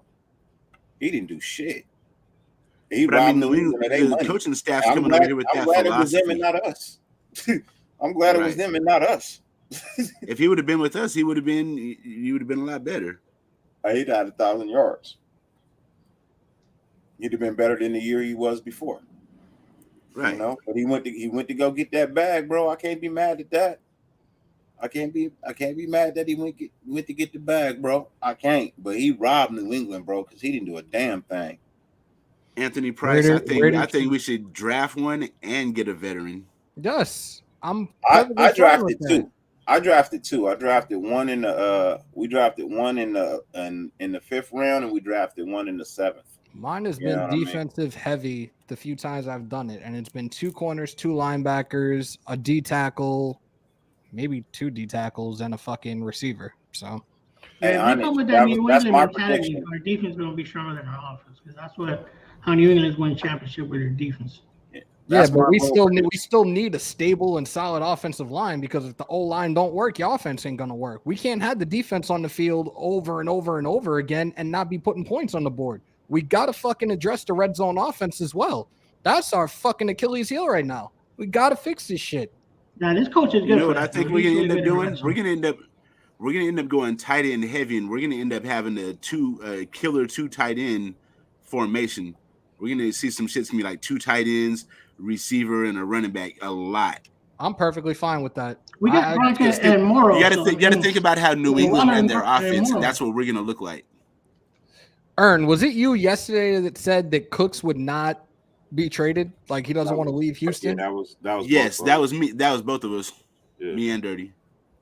Yeah, we both been saying that for a while, bro. Brandon Cooks literally stated when he got to Houston in his press conference, this is his last stop. It's gonna take a lot of begging and pleading to get Brandon Cooks to leave. You know, a lot. So it's kind of not worth it because he wants to be in Houston. That's where he's from. That's where he lives. That's where Dark. This would be a perfect opportunity for him, but he's not gonna leave, bro. He's getting to the point where he wants to settle down with his family and shit. He's tired of this bouncing around all the time. Yeah, Bouncing around. And it may not be a lot of teams, but it seems like he's only with a team for at least like a year, maybe. And then he's gone. Yeah, and then he's gone. You know. Dark. Could be annoying. Dark. Aguilar didn't do shit in New England's offense this past year. Jacoby Myers would be a better option for us to fucking even remotely consider bringing from New England. They're not letting him go. No, but Aguilar didn't do a fucking thing, man. And he's another one that got a bag. He got what, 2 years, $25 million? He ain't doing shit. That's a bag for us, but $12 million a year for an NFL player that just had a career year. I mean, that's fair pay. Cooks is 27, 28. No, he's older than that. He's been in the league for He's like 28, years. 31. He's 31. 28. What? He was born in 93. He was born in 93. He's been in the league. He's just like, a baby boy. Oh, Lord. So he's actually from Stockton, California. Hey. Oh, shit. Right. He's actually from Stockton, California. No Cal, stand up. Yeah. Hold on 1 second. Let me open all of this up. But I believe he was drafted to Houston. That's how we ended up being in Houston.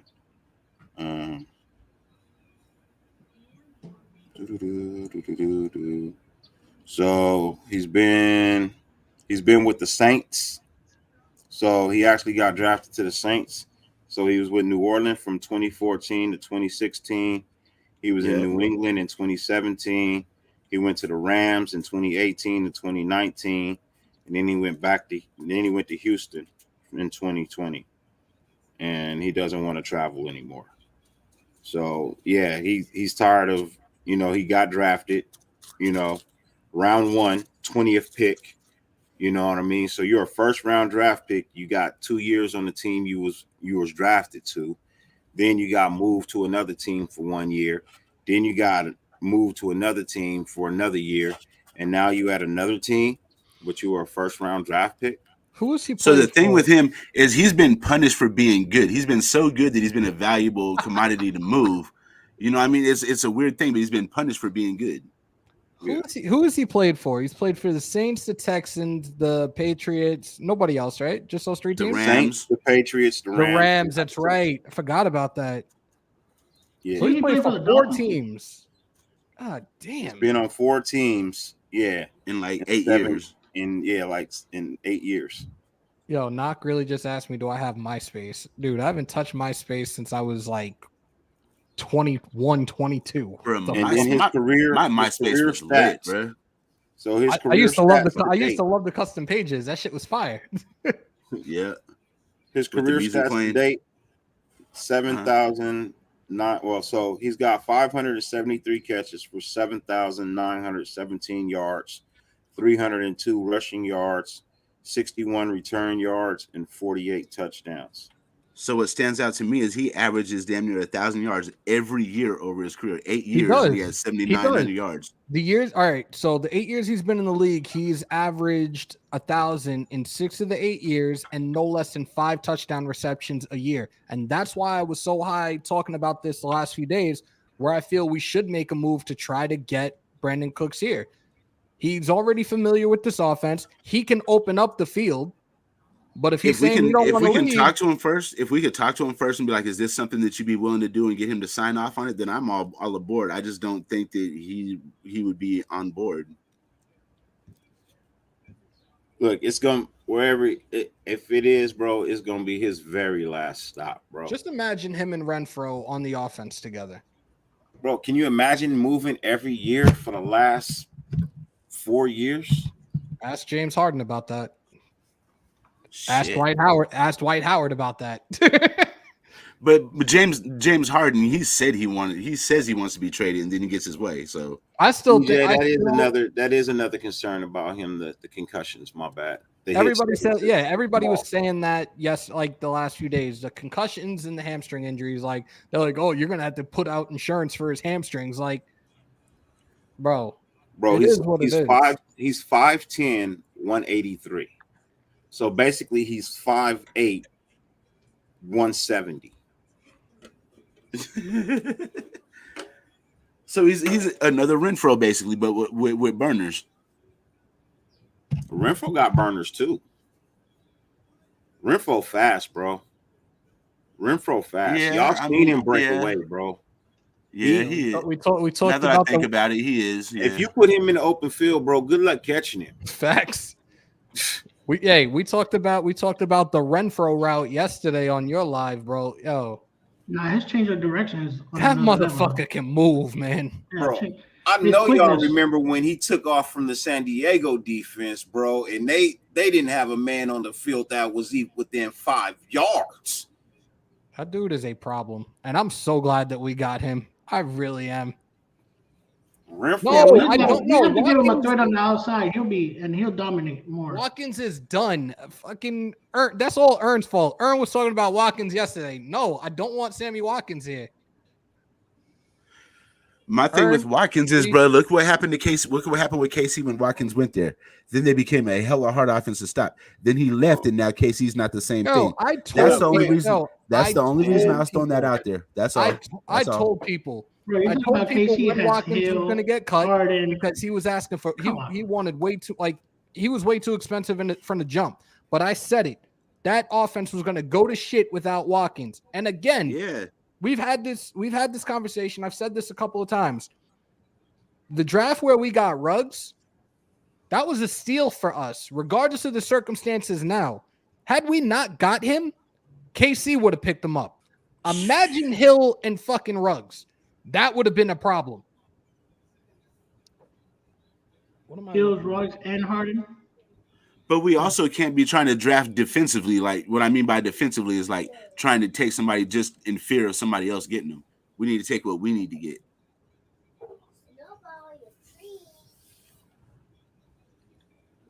Hey, I saw a comment up here from We the People. It says, hold on, let me go back and make sure I'm reading this properly. He also got a ring without Carr. Carr didn't get him paid. Y'all capping big time. Are you serious, bro?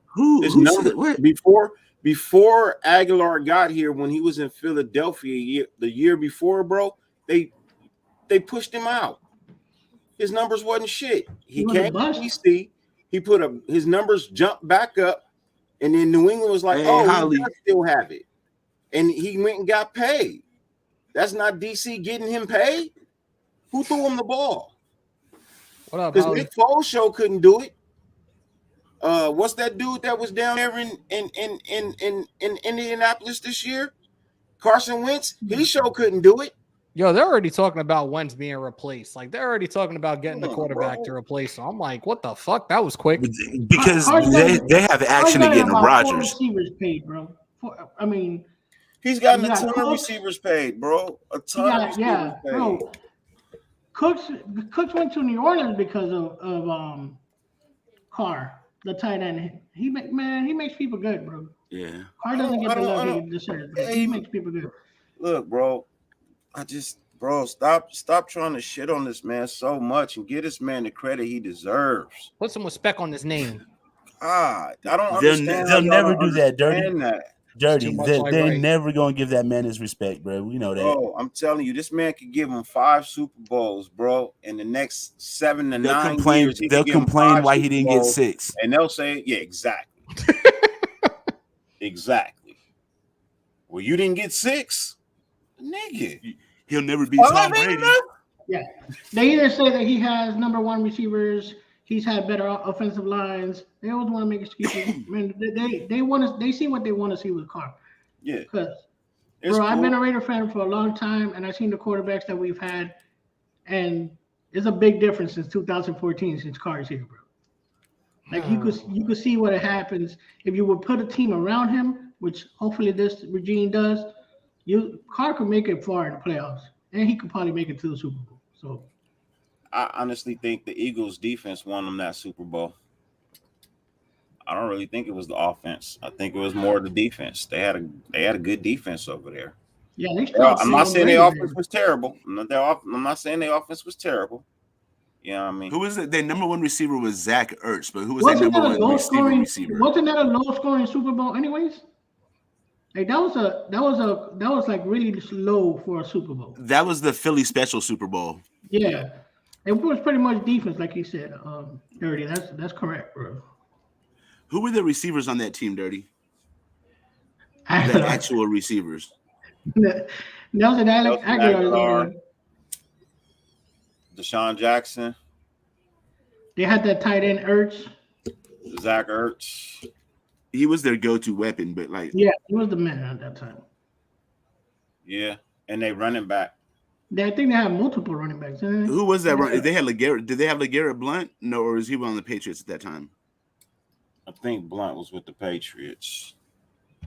Who was they running back? I cannot remember for nothing, bro. Anybody in the chat know who their running back was? Super Bowl roster. I'll tell you right now. Let me look it up. It wasn't Brandon Graham. Brandon Graham. I don't even remember that dude. Ajayi wasn't there? So their roster was. Let me hold on. Their roster was hold on 1 second. I'll give you their whole roster right here. So they had Carson Wentz, LeGarrette Blount, Nelson Aguilar, Alshon Jeffrey, Torrey Smith, Zach Ertz. Okay, Torrey Smith. Yeah. That was their starting team right there. That was their weapons. Aguilar, Alshon Jeffrey, and Torrey Smith with LeGarrette Blount at running back. What did their defense look like? Vinnie Curry, Fletcher Cox, Brandon Graham, Michael Kendricks, Jordan Hicks, Nigel Bradham. Okay, that's where they won the game right there. Alshon Jeffrey was there. LeGarrette Blount was back there. Jalen Mills, Ronald Darby, Rodney McLeod, and Malcolm Jenkins. Okay, that was the year when they started when all the NFL teams noticed that the Eagles won their Super Bowl by that defensive line depth, and everybody started trying to get hella depth on that D line because they was rotating players in left and right, and everybody that come in was getting the sack. Mariota's going to Indy. Nah, you guys might think I'm crazy, but Aaron Rodgers is going to go to Indy, and they're going to send Carson Wentz somewhere else, like Carolina or something like that. I don't want Aaron Rodgers anywhere. I think Rodgers may go to the Titans.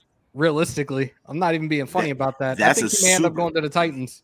That right there is a super possibility as well. The only good thing is we don't have to play him in a regular season. We don't want Aaron Rodgers in the AFC though, bro. There's too many good quarterbacks in the AFC. But the way we're looking at it is like if you're the Packers, do you trade him within the NFC? Hell no. If you have any kind of saying that, you send him to the AFC. So that's why we're looking at the AFC teams for him. Mahomes, Allen, Herbert, Aaron Rodgers, Jackson. Bro, that's crazy. Right. Oh yeah, so Mahomes, Allen. Not even counting Joe Burrow and there you go. and the Herbert kid down in San Diego. I said Herbert. I was missing Burrow. Burrow was the one I was missing. Bro, that's crazy. And then if Russell Wilson leaves Seattle, he's probably coming to the AFC, so that's gonna be another one. Nah. Oh yeah, they had Jay Ajayi that year too. Yeah, they had Jay Ajayi that year. And Pittsburgh will be getting another good quarterback this year because they're a quarterback away. They're going to pursue a top caliber quarterback. See, Mariota would be good for Pittsburgh. But that's an average quarterback. They're going to go for a top caliber because they're ready. They're in win now mode. Yeah, but who else is out there? Because there's only rumors of Rodgers and Wilson. Bro, they're gonna have access to quite a few different quarterbacks, bro. There's gonna be like a quarterback carousel type of thing going. So if anything, like if anybody, what am I trying to say? The Colts aren't attached to Carson Wentz. 2-time MVP, bro. I don't think Green Bay's giving him up, bro. They're 2 times he has won the MVP last night. He's becoming a cancer. He's an excellent quarterback, but he's becoming a cancer. Like nobody. Who are we talking about? Aaron Rodgers. He's becoming so toxic, talking about how bad he wants to get out of there. They can't have that in the locker room. Then everybody's gonna want out of there. It's gonna start spreading. That's why we see this shit now with them. Right. And Devontae Adams is probably gonna want out or is buying a house in Tennessee is the property. It's cheap. The property is cheap. You know what I mean? You get a nice big property. You know what I mean? For cheap. If he comes to another rumor that if he comes to Denver, bro, our division would be like the best division in football. It pretty much is already. Let Mariota go to Denver. There you go. Shit. Just let Mariota go. Period. Denver got a good team. I think Mariota can win a couple games with Denver, bro. Look, I wouldn't mind keeping Mariota. Look, I'm being honest, bro. I wouldn't mind keeping Mariota. But for the price tag that he's getting as a backup quarterback, nigga, that is ridiculous. Just remember the contract. Just remember the contract that he was on before they restructured it during this offseason. He was owed $10.5 million, and there were also incentives that were included in that, where it would have been roughly around the ballpark of 15 mil. That's why teams during the offseason, no, and this is why teams during the offseason didn't. They said that he could have potentially been traded. Nobody is going to take on a contract of nearly $15 million for a backup quarterback. And that's why they restructured the contract. They were going to see what they could do that way, but it never happened. They needed him as a backup. Yeah, they needed him as a backup. And like I said, nobody wants to take on that high-ass contract. Think about this for a second. Marcus Mariota made 4 times what Casey Hayward made this year. 4 times. And didn't play, 5-10 plays maybe. Crazy. In case majority of the time he stepped on the field, he was limping. Yeah, Mariota 3.5. They went from 10 to 3.5 And how did they go from 10 to 3.5? They just restructured the contract. We should have played. We should have played Mariota a little bit more in the right situation. Okay, cool. Then that's not so bad. Then I thought he was at 10 still. My bad. No, hell no. They wouldn't have kept him on the books then. That's why they restructured the contract. Okay, I thought he was at 10. That's why I've been looking at Mariota so sideways. I thought he was still making 10. I'm like, no, this ain't it. That's what I was saying. They wanted to trade him. No team was going to take that contract for a serviceable backup quarterback. So they restructured the 3.5 mil. And after that, nobody seemed to be interested after that. For whatever reason. 3.5 is not so bad at all. Okay, not I at can all. dig that. So who gets a job first, Mariota or Jimmy G? Jimmy G. Say that again. Who gets a job first, Jimmy or Mariota? Jimmy G. Definitely. You think he's going to stay in the NFC or he come into? Jimmy's going to the Panthers or something like that. He's going to go where the bag is. He's going where the bag is. He's going to go where the bag is, man. What about him in Pittsburgh? Huh? Him in Pittsburgh. Ooh. That might be a nice fit. That could happen. There's a good chance. They're going to, right now for Pittsburgh, they're going to bridge the quarterback gap and potentially look to next year's draft to get a quarterback of the future for them. So Mariota, their next season, I don't see why not. So Jimmy G. No, Jimmy in Pittsburgh. Jimmy in Pittsburgh? If Jimmy was in Pittsburgh, that would not be a bridge gap. They would try to keep him for Jimmy G. Years. Look for Jimmy G to land in Tampa Bay. That's a strong possibility too. Look for Bruce Arians. That's a good possibility for Aaron Rodgers too. Go and get the protege that's set. So the only quarterback Rodgers so many years behind Tom Brady. Jimmy G is the only he's the only quarterback to sit behind Brady for like 2 or 3 years and actually learn the game from Brady before he was traded off to San Francisco. So Jimmy G is likely to end up in Tampa Bay. Yeah, I could dig the logic behind that. But I think Aaron Rodgers goes to Tampa though. Aaron Rodgers either goes to Pittsburgh or Tennessee. Does Pittsburgh or Tennessee have the bag to pay him though? Tennessee does. What do they do with Tannehill then? Because he's one of the highest paid quarterbacks as well. See, the one thing about Rodgers wants the bag. He don't give a fuck about anything else. All he cares about is the bag. That's why I really never really wanted him, bro. He'll break the bank, bro, and give two fucks about everything else. Yeah. I don't want that. And then turn around and throw the organization under the bus. Like, how come you ain't give me no help, motherfucker? We can't afford to get you no help. We can't afford it, bro.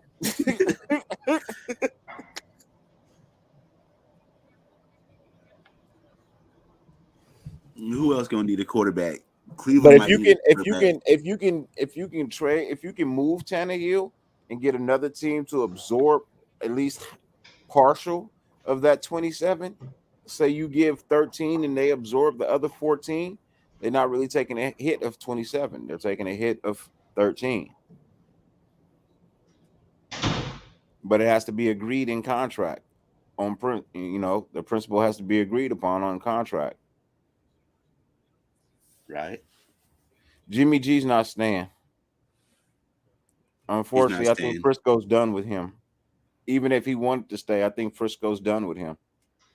I think they're going to give Trey Lance that opportunity, and they're going to find another quarterback in the draft like they do. Look for them to take a quarterback in like the 3rd or 4th round. So where does Detroit end up in this big quarterback carousel this year? Draft. I think Russell Wilson leaves. Okay, here goes the scenario. Russell Wilson leaves Seattle, goes to Cleveland. Cleveland in turn gets rid of Baker Mayfield, who somehow ends up in Detroit. Cleveland's not getting rid of Baker Mayfield. Not if you have the chance to upgrade to Russell Wilson. Baker Mayfield is fucking ass, y'all. That's fucking Russell Manziel Wilson's 2.0, little arrogant prick. Why would he go to Green Bay? They're $27 million under the salary cap. They're not going. They got a quarterback in Green Bay. What are you saying? Where's Russell Wilson from? He went to University of Wisconsin, but he went somewhere else before that. Where is he actually from? Wisconsin. He's from Wisconsin. He went back. He went to play. If I'm not mistaken, he's from Wisconsin. Yeah, I'm gonna look him up right now. It's like Ingo, huh? I'm gonna look him up right now. I'm looking it up right now too. He's from Cincy. He's from Cincinnati, Ohio, right? Yeah. So that makes Ohio fit even better. Cleveland. Yeah, that would make the Bengal fit. That would make a Bengal fit. No, but they're not far from each other, though, right? The two places ain't far from each other, right? Wisconsin and Cincy, they're not too far from each other, right? Let me see. I'm terrible with geography. No, they are, because Cincinnati, Ohio, and Wisconsin is up above from Chicago. They're both in the North Midwest. Yeah. Like in the center of the country, in the north part. So let me look. Whatever, I must just fucking stop. United States map. All right, so you got Ohio, Indiana. Isn't Wisconsin like northwest of Ohio? I'm not even looking at a map. I'm just. I know Wisconsin is north, bro. It's above Chicago. I know that. Yeah, it's northwest. Yeah, but it's not that far. It's probably about. It's probably about 150 miles. It's just going around fucking Lake Michigan or Lake whatever the fuck that is. Yeah, Lake Michigan is the lake there. Yeah, just going around Lake Michigan. You go through Chicago up into Milwaukee. You got Indiana, Illinois, Wisconsin. Yeah, before you get to Ohio. Yeah, so. But I mean, that sounds like a long ways, but that's really like about 150 miles. Well, if you catch a ferry across the water to Michigan and drive through Michigan, Ohio, I mean, yeah, it's not really that far. If you Russell Wilson, you ain't driving anyway. You got a plane. You're flying. Yeah, so or a helicopter. Yeah, something. Yeah, but you flying. You know what I mean. So if it's 7-hour drive, it's an hour and a half flight or less. Yeah.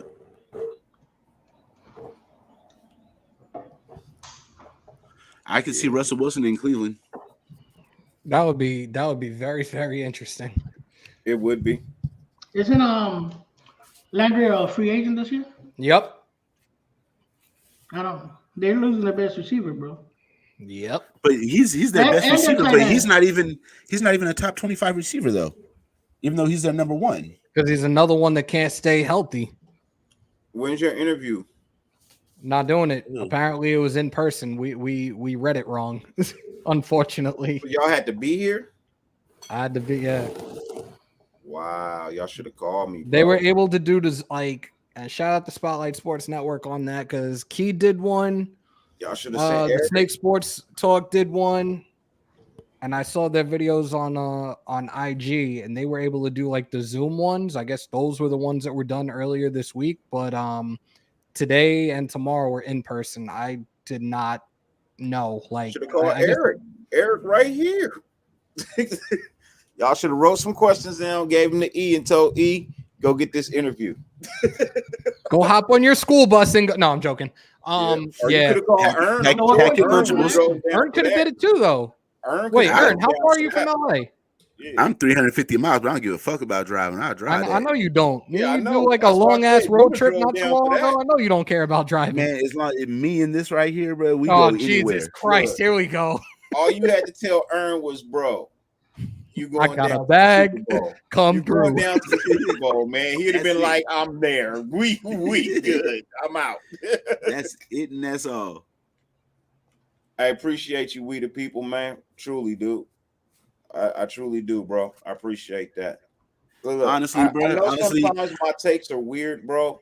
You know what I mean? In the end, I just want everything like everybody else wants, bro. I just want the Raiders to win. I have some crazy takes, you know, some weird scenarios and things of that nature, but life is weird. You know what I mean? And we make some crazy ass decisions as a franchise.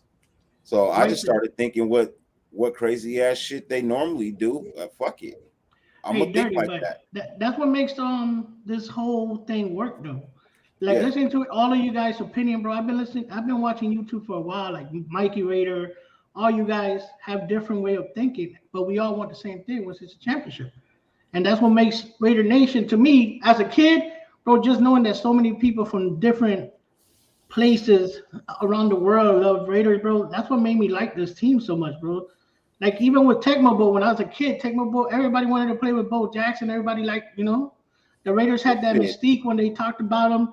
Like they were like the dirtiest players. People were scared of the Raiders back in the 80s, bro. Like all that, like when you're a kid and you're just seeing they're larger than life, bro. The Raiders were larger than life to me when I was a kid. Hey Tassi, you know we get along real well, bro. You know what I mean? We can always agree to disagree. I love that. Exactly.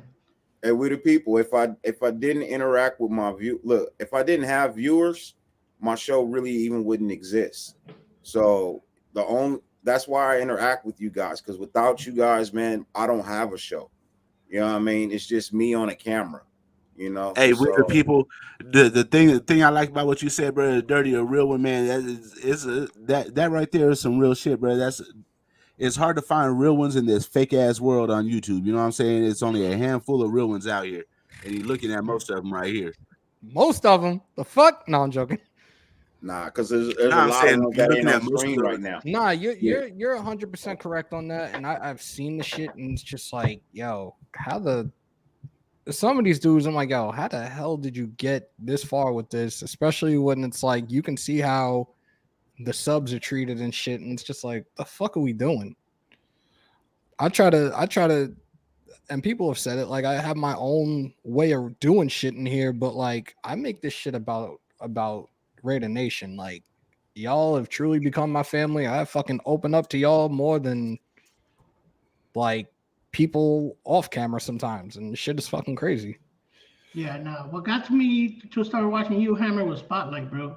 When he started bringing you on, and then you would talk about UFC sometimes, and then I want to check out your channel, and you did all your UFC things.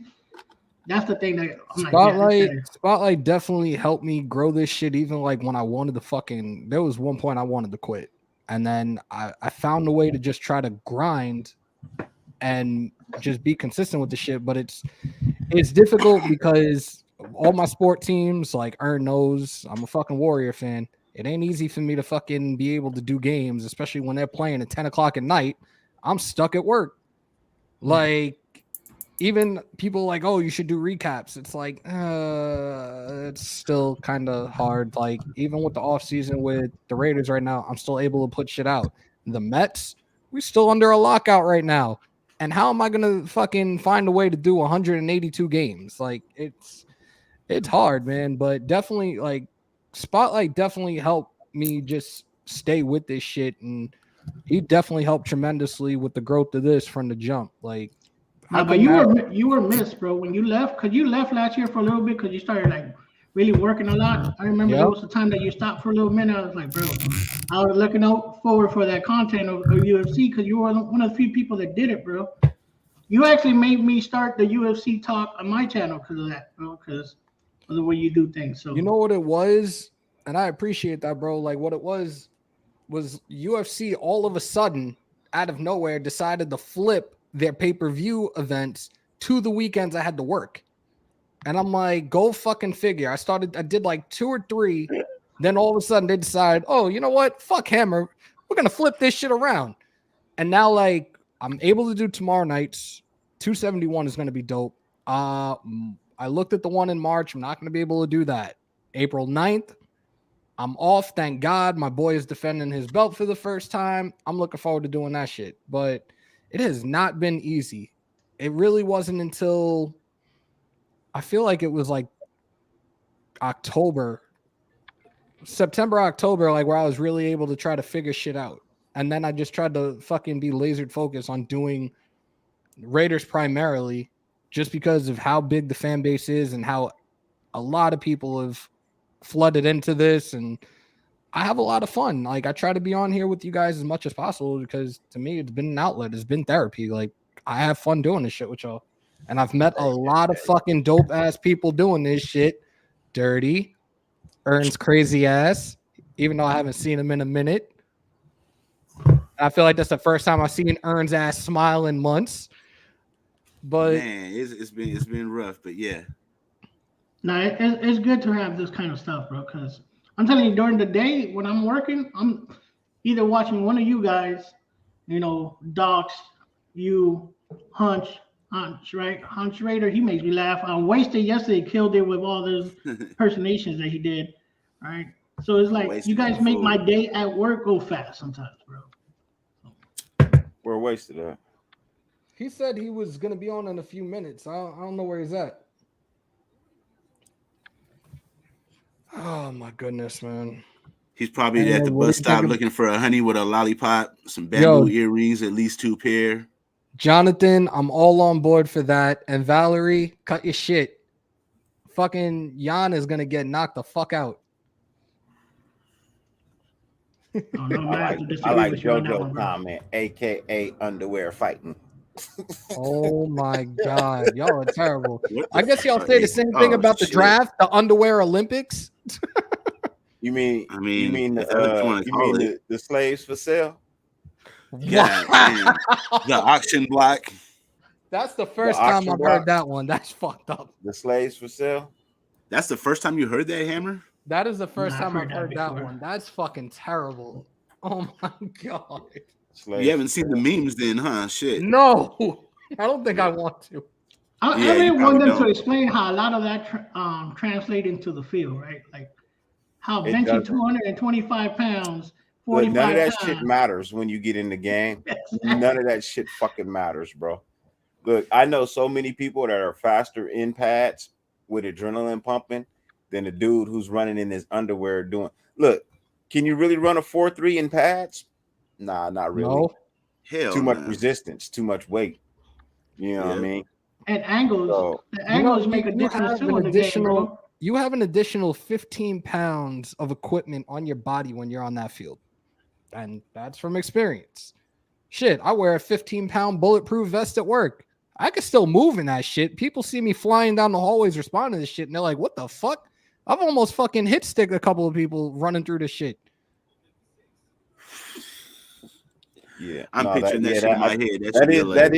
That is my phrase though. It has never been. I've never heard it like that. I've heard it like you, Berm. You know, the auction block. But yeah, the way I interpreted it, Buddha said the same thing. He's never heard that phrase before either. Slaves for sale. Yeah, no, that's me. But yeah, they like to call it an auction block and be nice about it. I call it slaves for sale. You know what I mean? Because they do the white boys the same way. And you're bidding.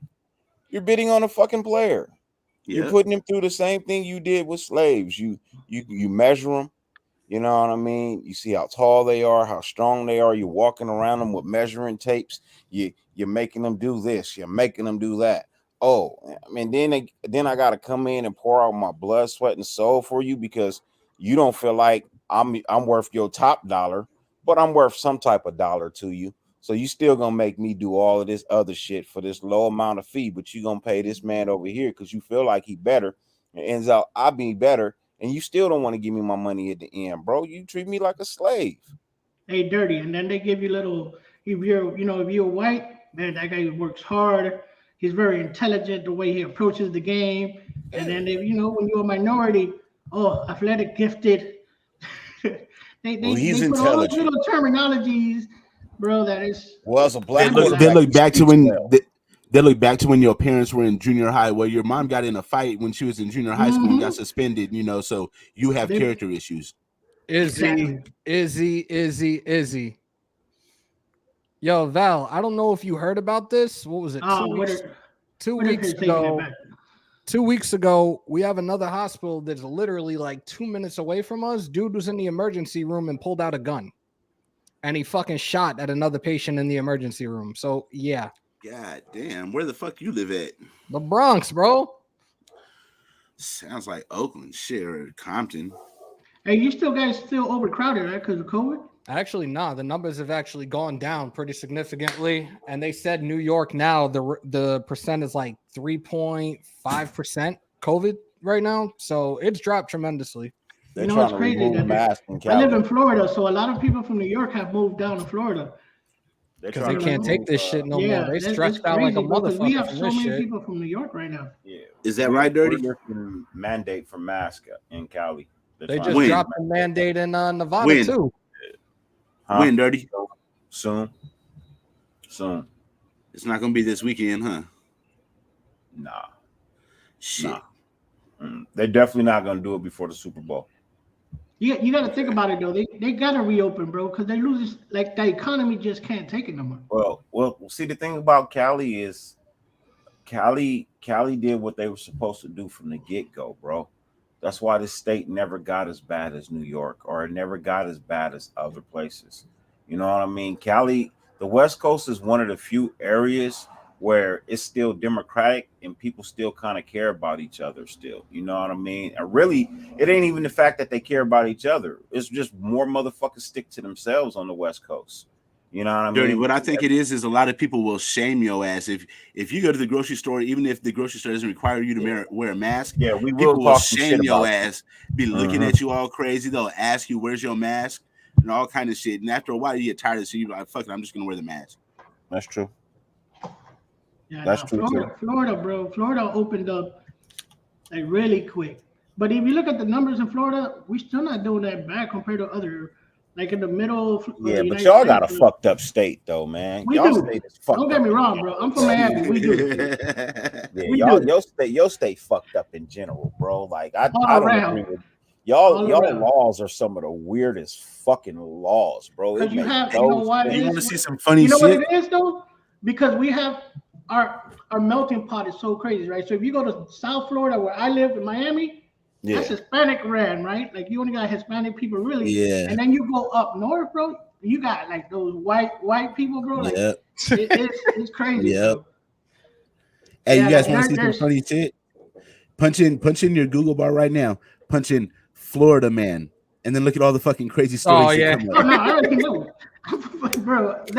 Everybody makes fun of Florida, bro. And we're like the weird cousin or something, bro. ESPN Radio used to do a segment before the end of their shows every single morning, like, did this happen in Florida? And they would tell like the craziest fucking news stories, like some outlandish shit that happened.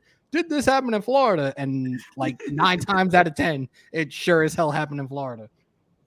Yeah, you got. Nah, it's not turning into politics. Yeah, it's not turning into politics. We're just literally saying, hey, you may not have to wear your mask soon.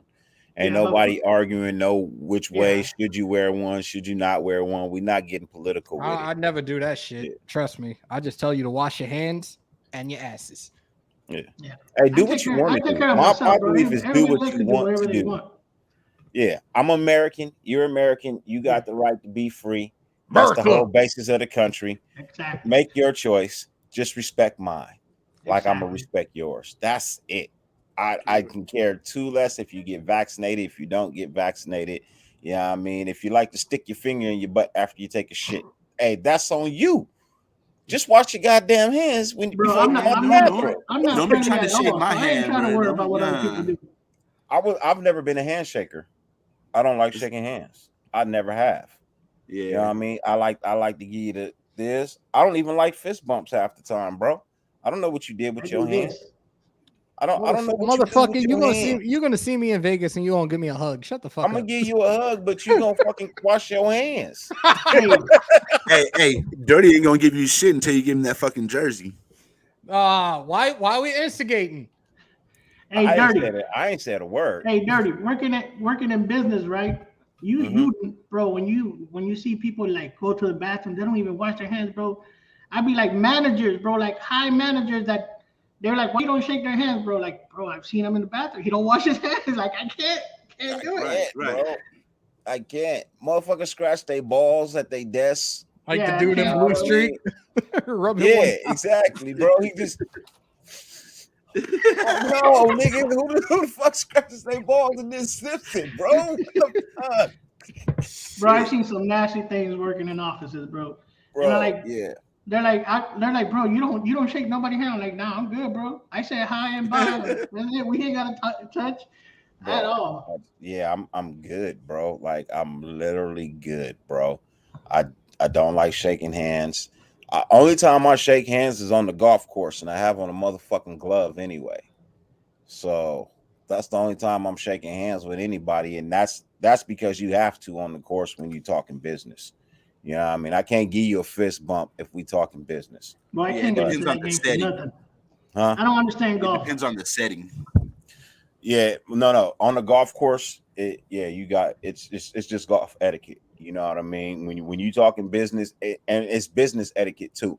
You know what I mean? To shake somebody's hand. But if I have to shake your hand, I carry a bottle of alcohol and a towel in my car anyway. As soon as I'm done, I'm not a contact person. I don't like people touching me. You know what I mean? Yeah. I've always had that issue, bro. Like I fucking hate people touching me, bro. Like that. People are nasty, dude. People are literally just nasty sometimes. So yeah. Oh my god. How many times you done been to the bathroom or saw a motherfucker walk out the stall and straight out the door? All the time? Like, nigga, Look at you. Look at you like you was taking a shit. Dirty. How about this one? How about when you be like, when you're going up and down the freeway on I-5 in California, right? When you go to them rest areas, you go in there and go take a piss and then go wash your hands. You see somebody come out of the stall from taking the shit, and they just go straight out, and you're like, you nigga, really, bro? You just go walk your shitty hand ass out the fucking. All right, bro. And then you go touch your steering wheel in your car, which you're gonna be touching for hours, and now it's gonna take you for like months to disinfect your whole fucking. Come on, bro. Bro, the worst thing I ever saw, and I bullshit you not. And afterwards, I even stopped the nigga and said, "Really, bro? Are you fucking serious?" I'm gonna do that shit next time I'm in a fucking public bathroom. So this nigga comes out of the stall from taking a shit, right? This nigga goes to scratch his face and go no, and walk straight the fuck out the bathroom, bro. I stopped, nigga. No, really, bro, really. I said, no one else sticks their finger in their ass after shitting. That's just me. Yo, Lumpy, you're a jackass. Oh my god. Oh my god. Bro.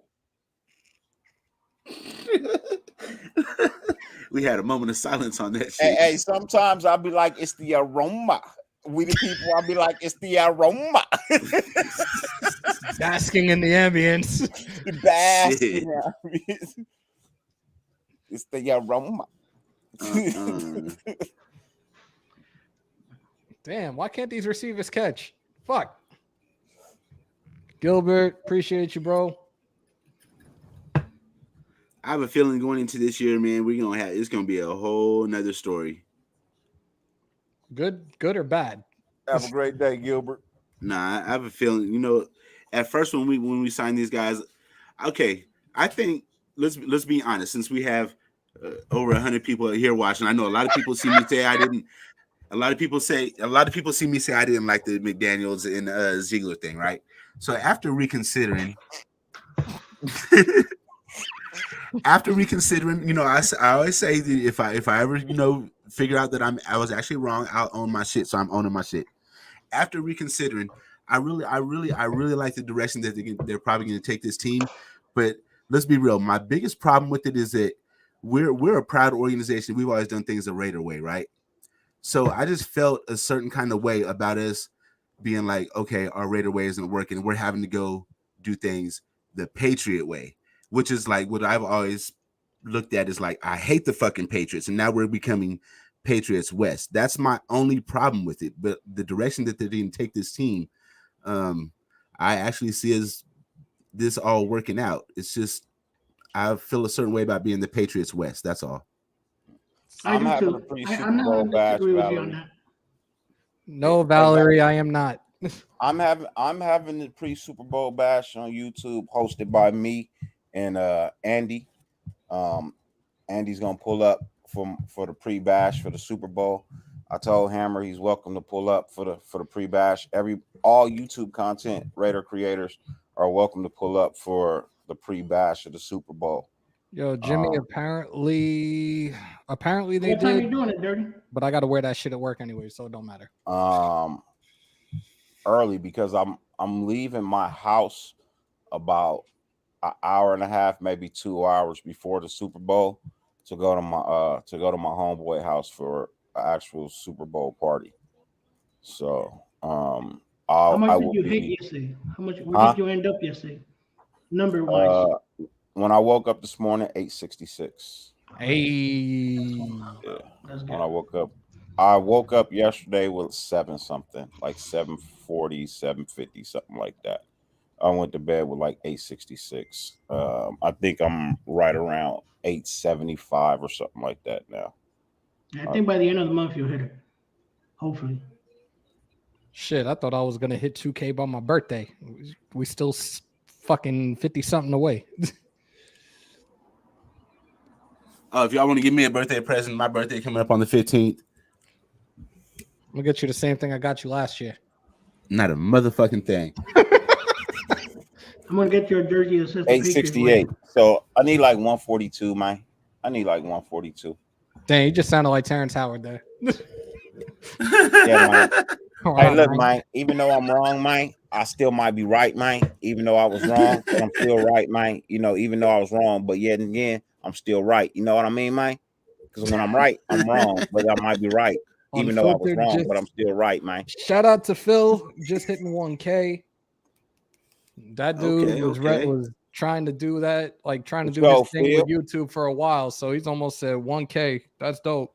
He was just getting ready to do a marathon to hit that shit too. I'm glad you hit it, bro. He's doing one tomorrow night. Actually, you sent me a message before. He's going to be doing one tomorrow night. I see you, Valerie. My time. So definitely pull up to that, y'all. Show your love and support. Most definitely.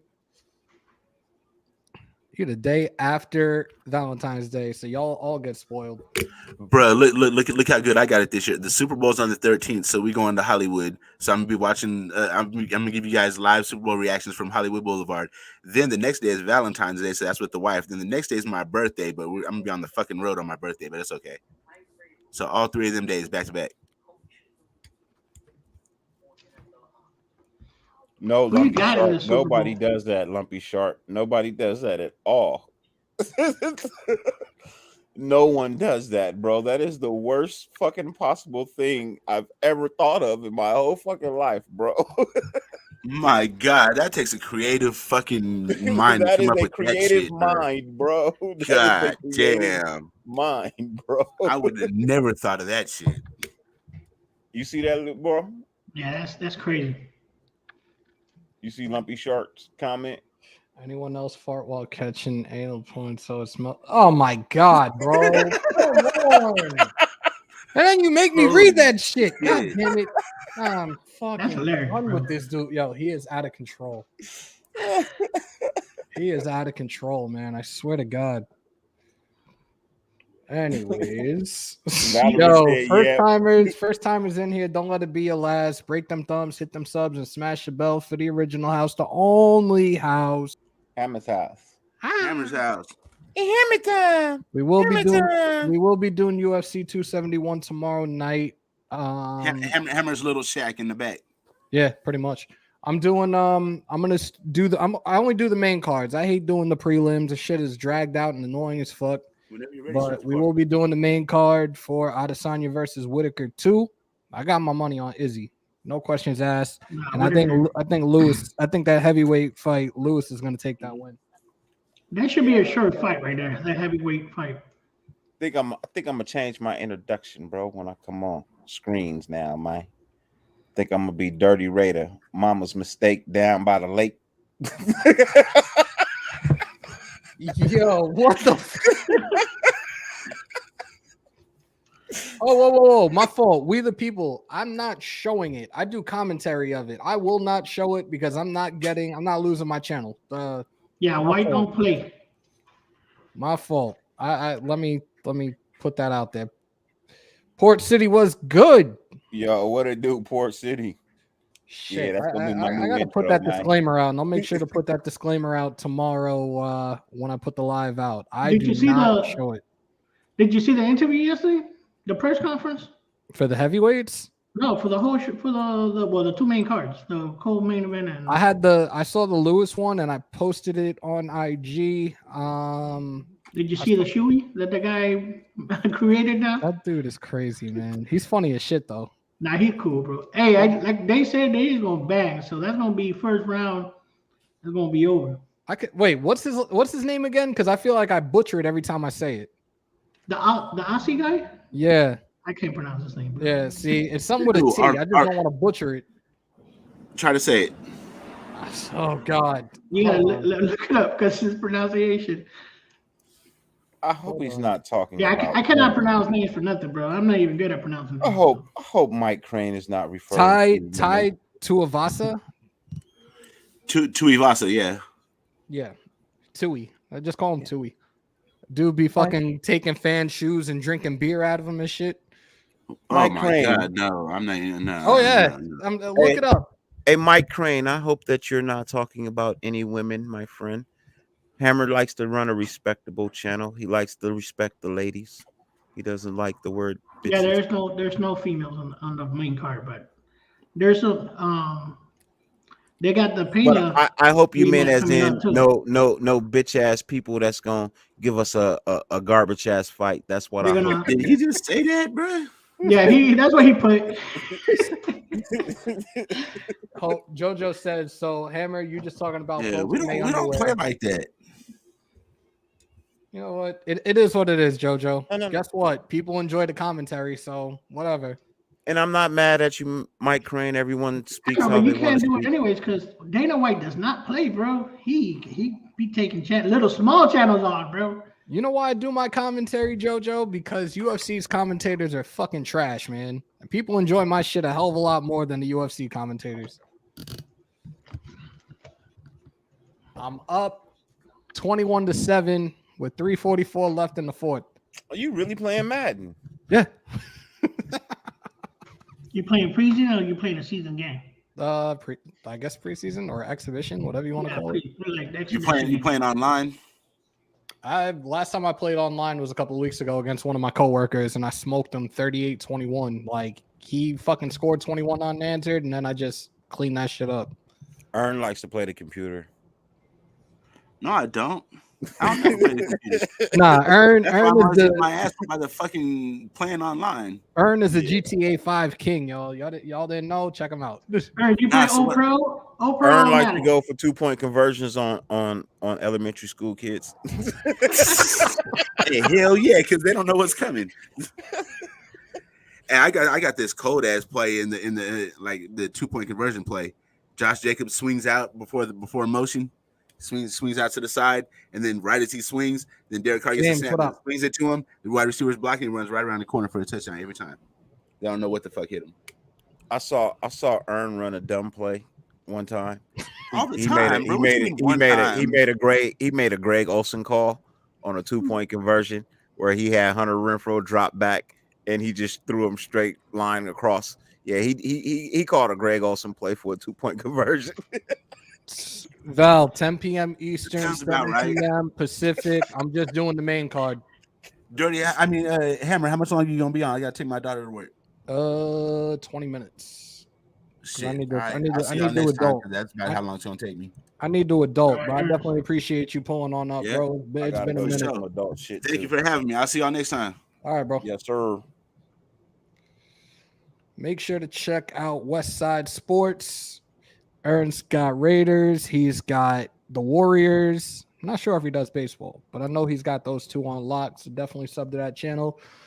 Sub to everyone on Spotlight Sports Network, the Snake Sports Talk Show, Key in the building, Mitch, Coach Dante, Tay in the Bay, or Jay in the Bay, Spotlight Raiders Talk. We're doing the simulcast on here right now.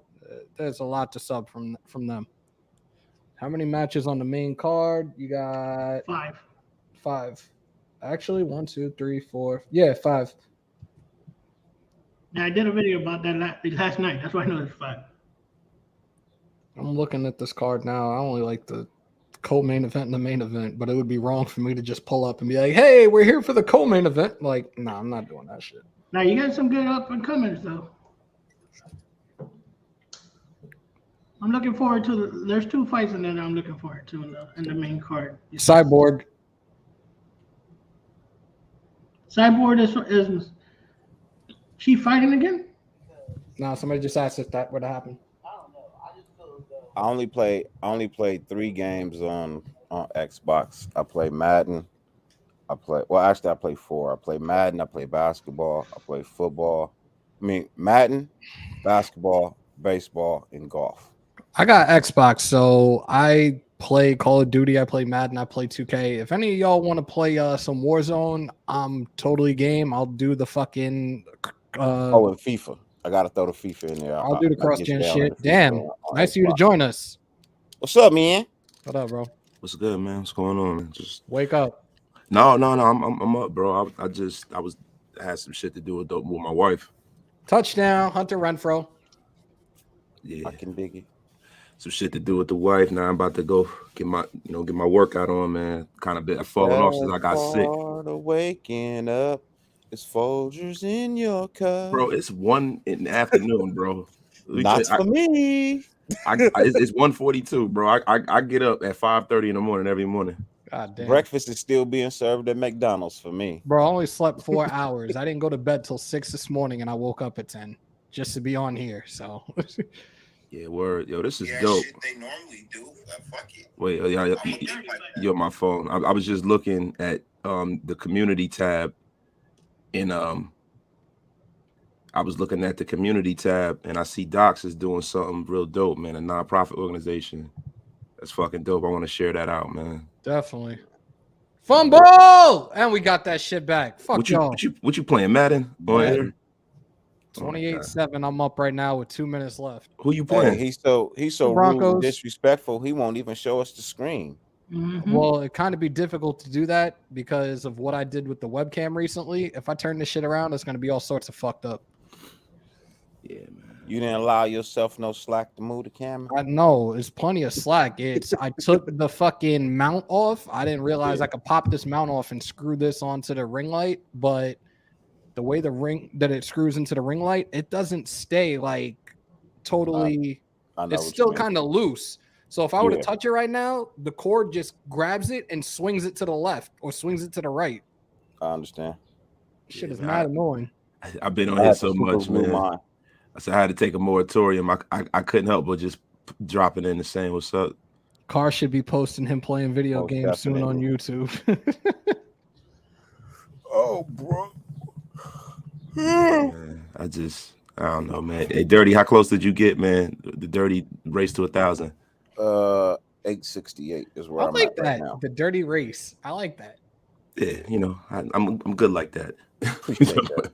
I'm at 868. I need 142. I wonder how everybody's doing their thumbnails too, man. I'm looking at Joker's thumbnails and stuff. Are you guys using fucking Canva, or y'all using I use Canva.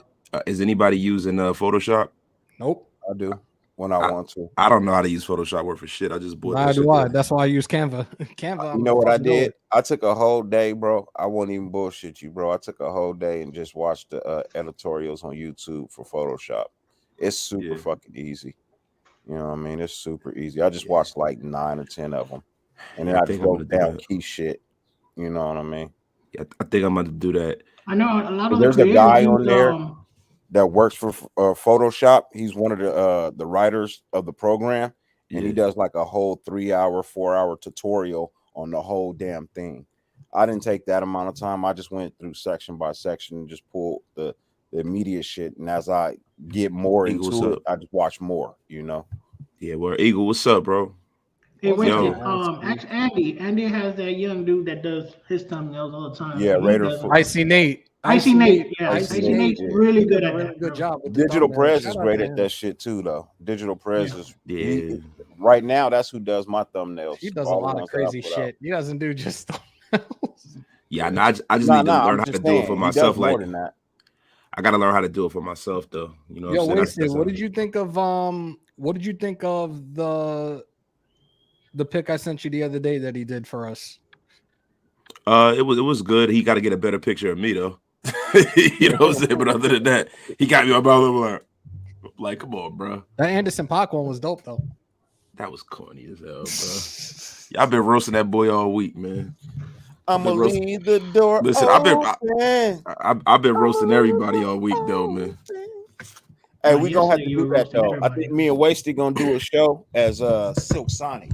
Oh God, he gonna be Anderson .Paak, and I'm gonna go ahead and be Bruno Mars. I'm gonna go ahead and be Bruno Mars. God help us. I don't think so, bro. I don't think so. I don't know if you got the chops to be Bruno, bro. You know what I'm saying? I'm a singing ass motherfucker, but I don't know if you got that shit. I can do. But you laughing? Huh? You laughing? Now, I can actually sing, bro. I used to sing in the choir and shit. God damn it! How do you? Ain't nobody come to see you, Otis. All right, man. How the fuck did he catch Start that? pulling up people of my family. Ain't nobody came to see you, Otis. Everybody came to see me. What are you I made about? The Temptations. That was the funniest shit. But you know what though? I actually like a lot of the records with Dennis Edwards on it. Besides, you know what I'm saying? Like everybody talk about David Ruffin, man. I like Dennis Edwards, man. To me, he was their best lead singer, man. Hey, it's David Ruffin and the Temptations. Sounds good, man. I like the temp tones. I like the temp tones myself. They were pretty good. That hit song when my love goes bang bang bang. That was the shit. Yeah, that was the shit. Hey, you without me, hell, Melvin without the blue notes, bitch. You never go platinum. My love makes you go bang bang bang. yo, rest in peace to the GOAT, John Witherspoon. That was Pops. My guy, yo. Yo, he was hilarious, bro. The only thing, man, I didn't like. I remember one time he had opened up for Chris Rock at the Stress Factory and shit, and that's like he was trying to do stand up, and all he kept doing was just saying the shit he said in movies.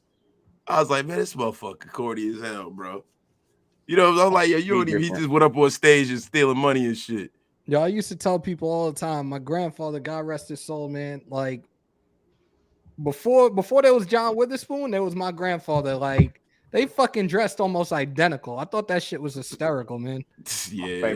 Staircase. Yo, hey, Phoenix Raider. And the mushroom belt. Yeah. Yo, Feet, why the fuck is this shit coming up on my butterfly Kotler and shit? One of my favorite groups all times is Steeple Staircase, man. Bro. Steeple Staircase. Yo, look, Phoenix Raider must have remembered the other night when I called Dirty Bird and the Midnight Falcons and shit.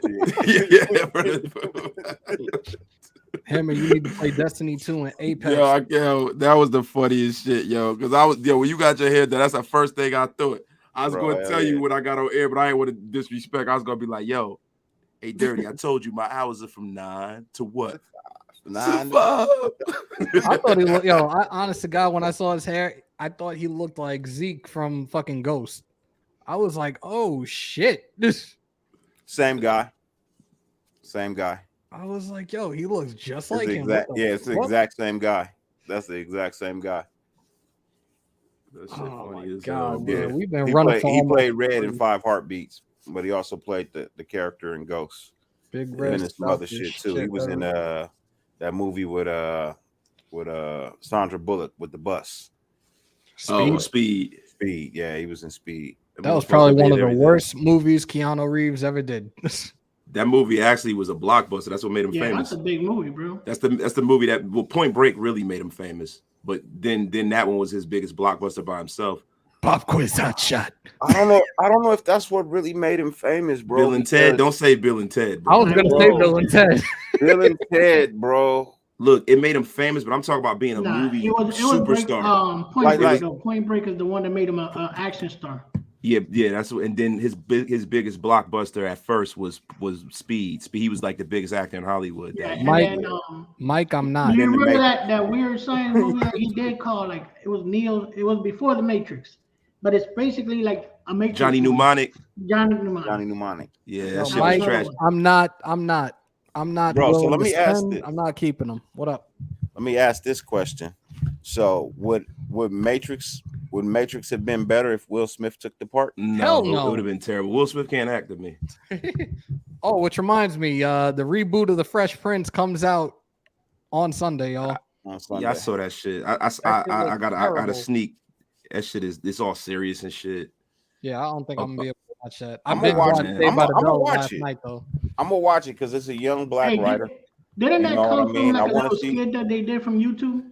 Yeah, it came from a YouTube skit. I want to watch it just to give props because that came from nowhere, bro. I just want to see what the young black writer came up with, man. I thought, and Will Smith. Yeah, how about you do this? How about that young black writer like make something that was adjacent and come up with his own shit? I get tired of like everybody rehashing shit. That shit is corny, this bro. is Hollywood now. Hollywood has no fucking brains no more.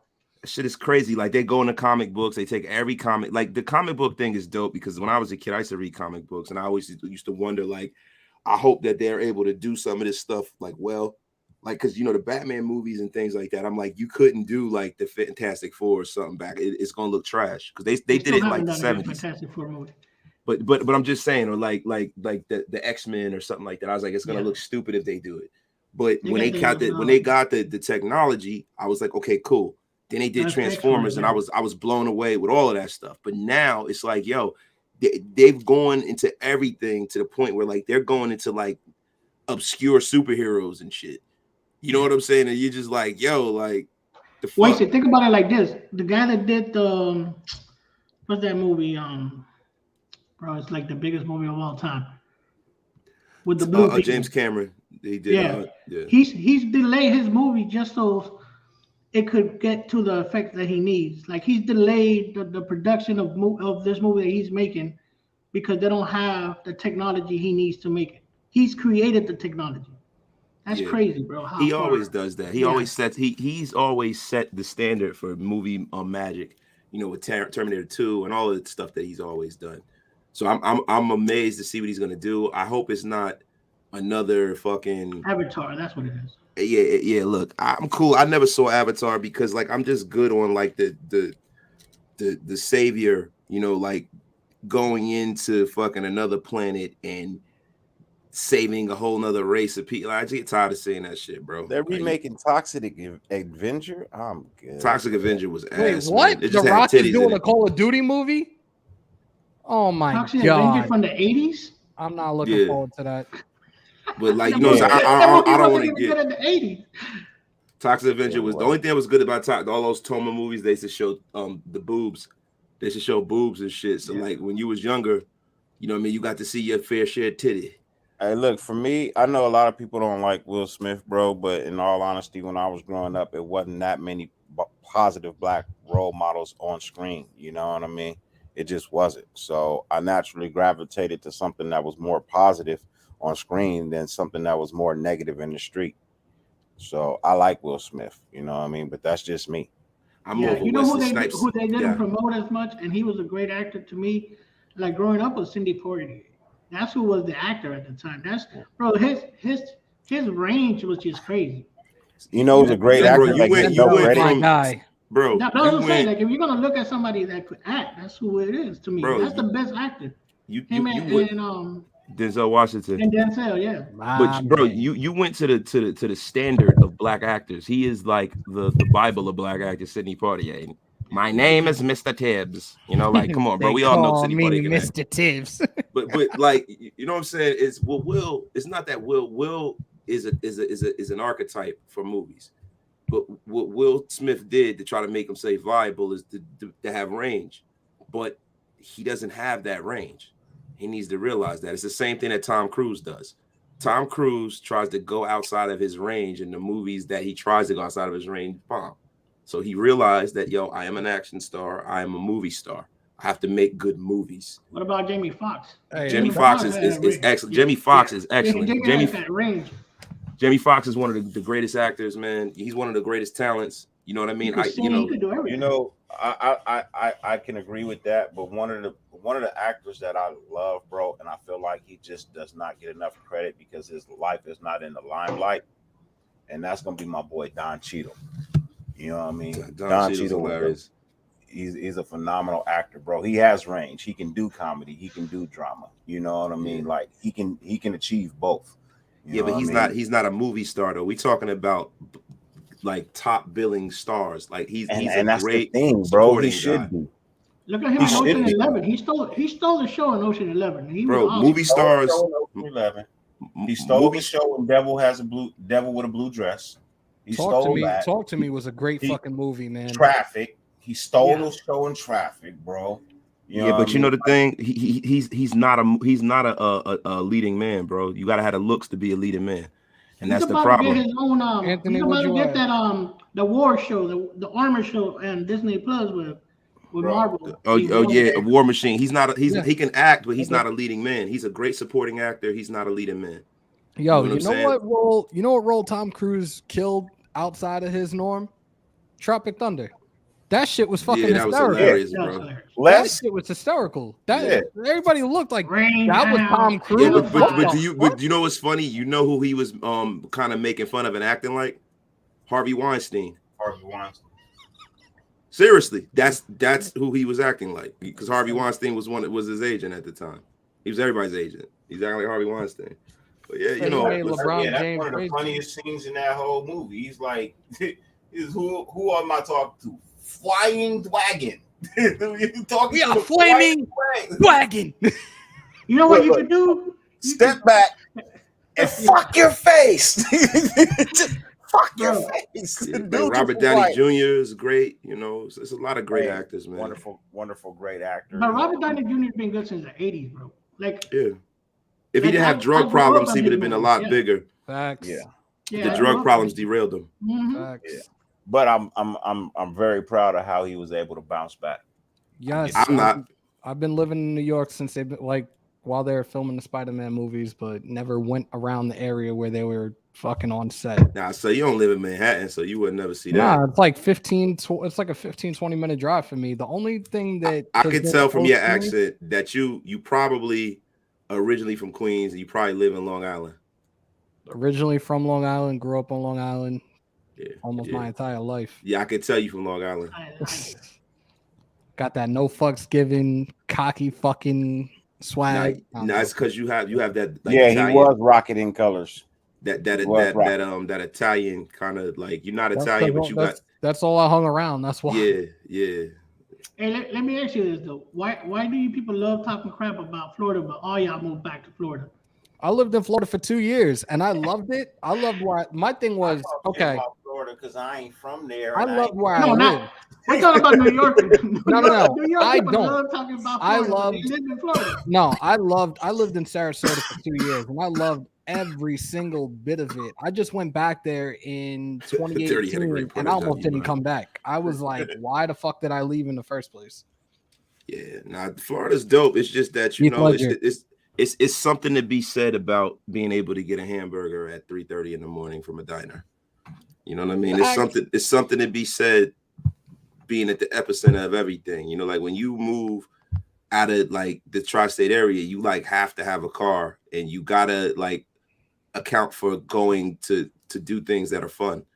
Like up here, it's just you just 5 minutes. Like yo, even if you in Jersey, you just get on a train and you go to Journal Square and you're in New York in 15 minutes. You know what I'm saying? But Like everything's on top of it. Everything's on top of everything. not all, not everything in New York is like that. In the suburbs, is not like that. You get the best of both. It all depends on how you want to live. You know what I'm saying? Or some people are relegated to their circumstances and they don't have the money. I understand that. To you know what I'm saying, bro. Like everybody's not fortunate to to have the kind of shit that you got a house and you know what I mean. Like has the prices gone down now right now with COVID? No, the prices went up.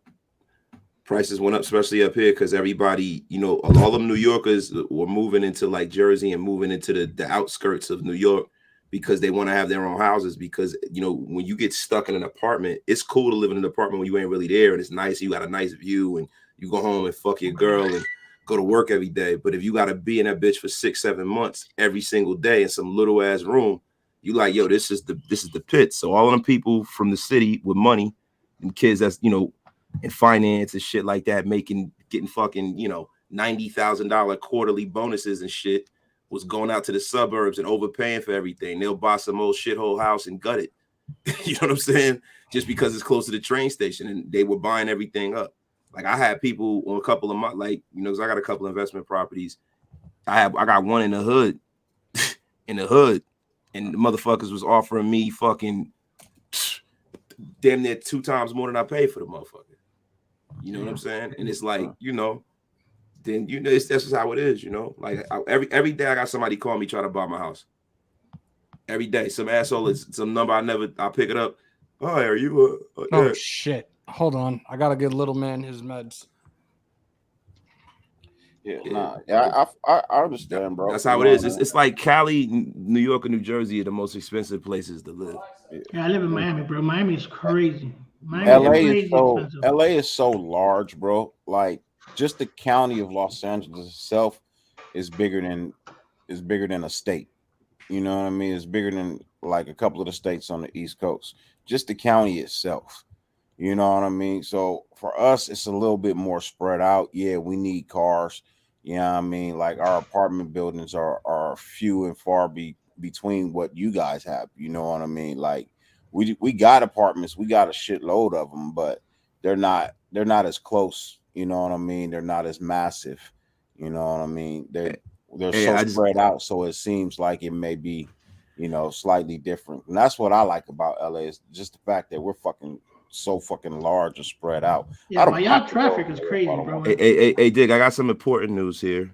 All Apple users, they have a new 0-day exploited patch that'll hack iPhones and Macs. So if you have a Mac device, this just came out from beepercomputer.com. Upgrade your device. They sent a patch to upgrade it. Yo, hey Buddha, they say Snoop is the owner of Death Row, bro. But look, you have to look deeper into the deal. I haven't done it yet to make sure that he's the actual real owner, because they do this shit all the time in hip hop. With these motherfuckers, they'll take a rapper and put him as the front man, and then he has ownership, but he doesn't outright own this shit. You know what I'm saying? He'll own like 10% of the company, and he got some people overseas telling him what to fucking do. Facts. So I'm not really super hyped on Snoop. I don't give a fuck. This Snoop Dogg, he ain't putting no money in my pocket. You know what I'm saying? And I was a fan of Snoop.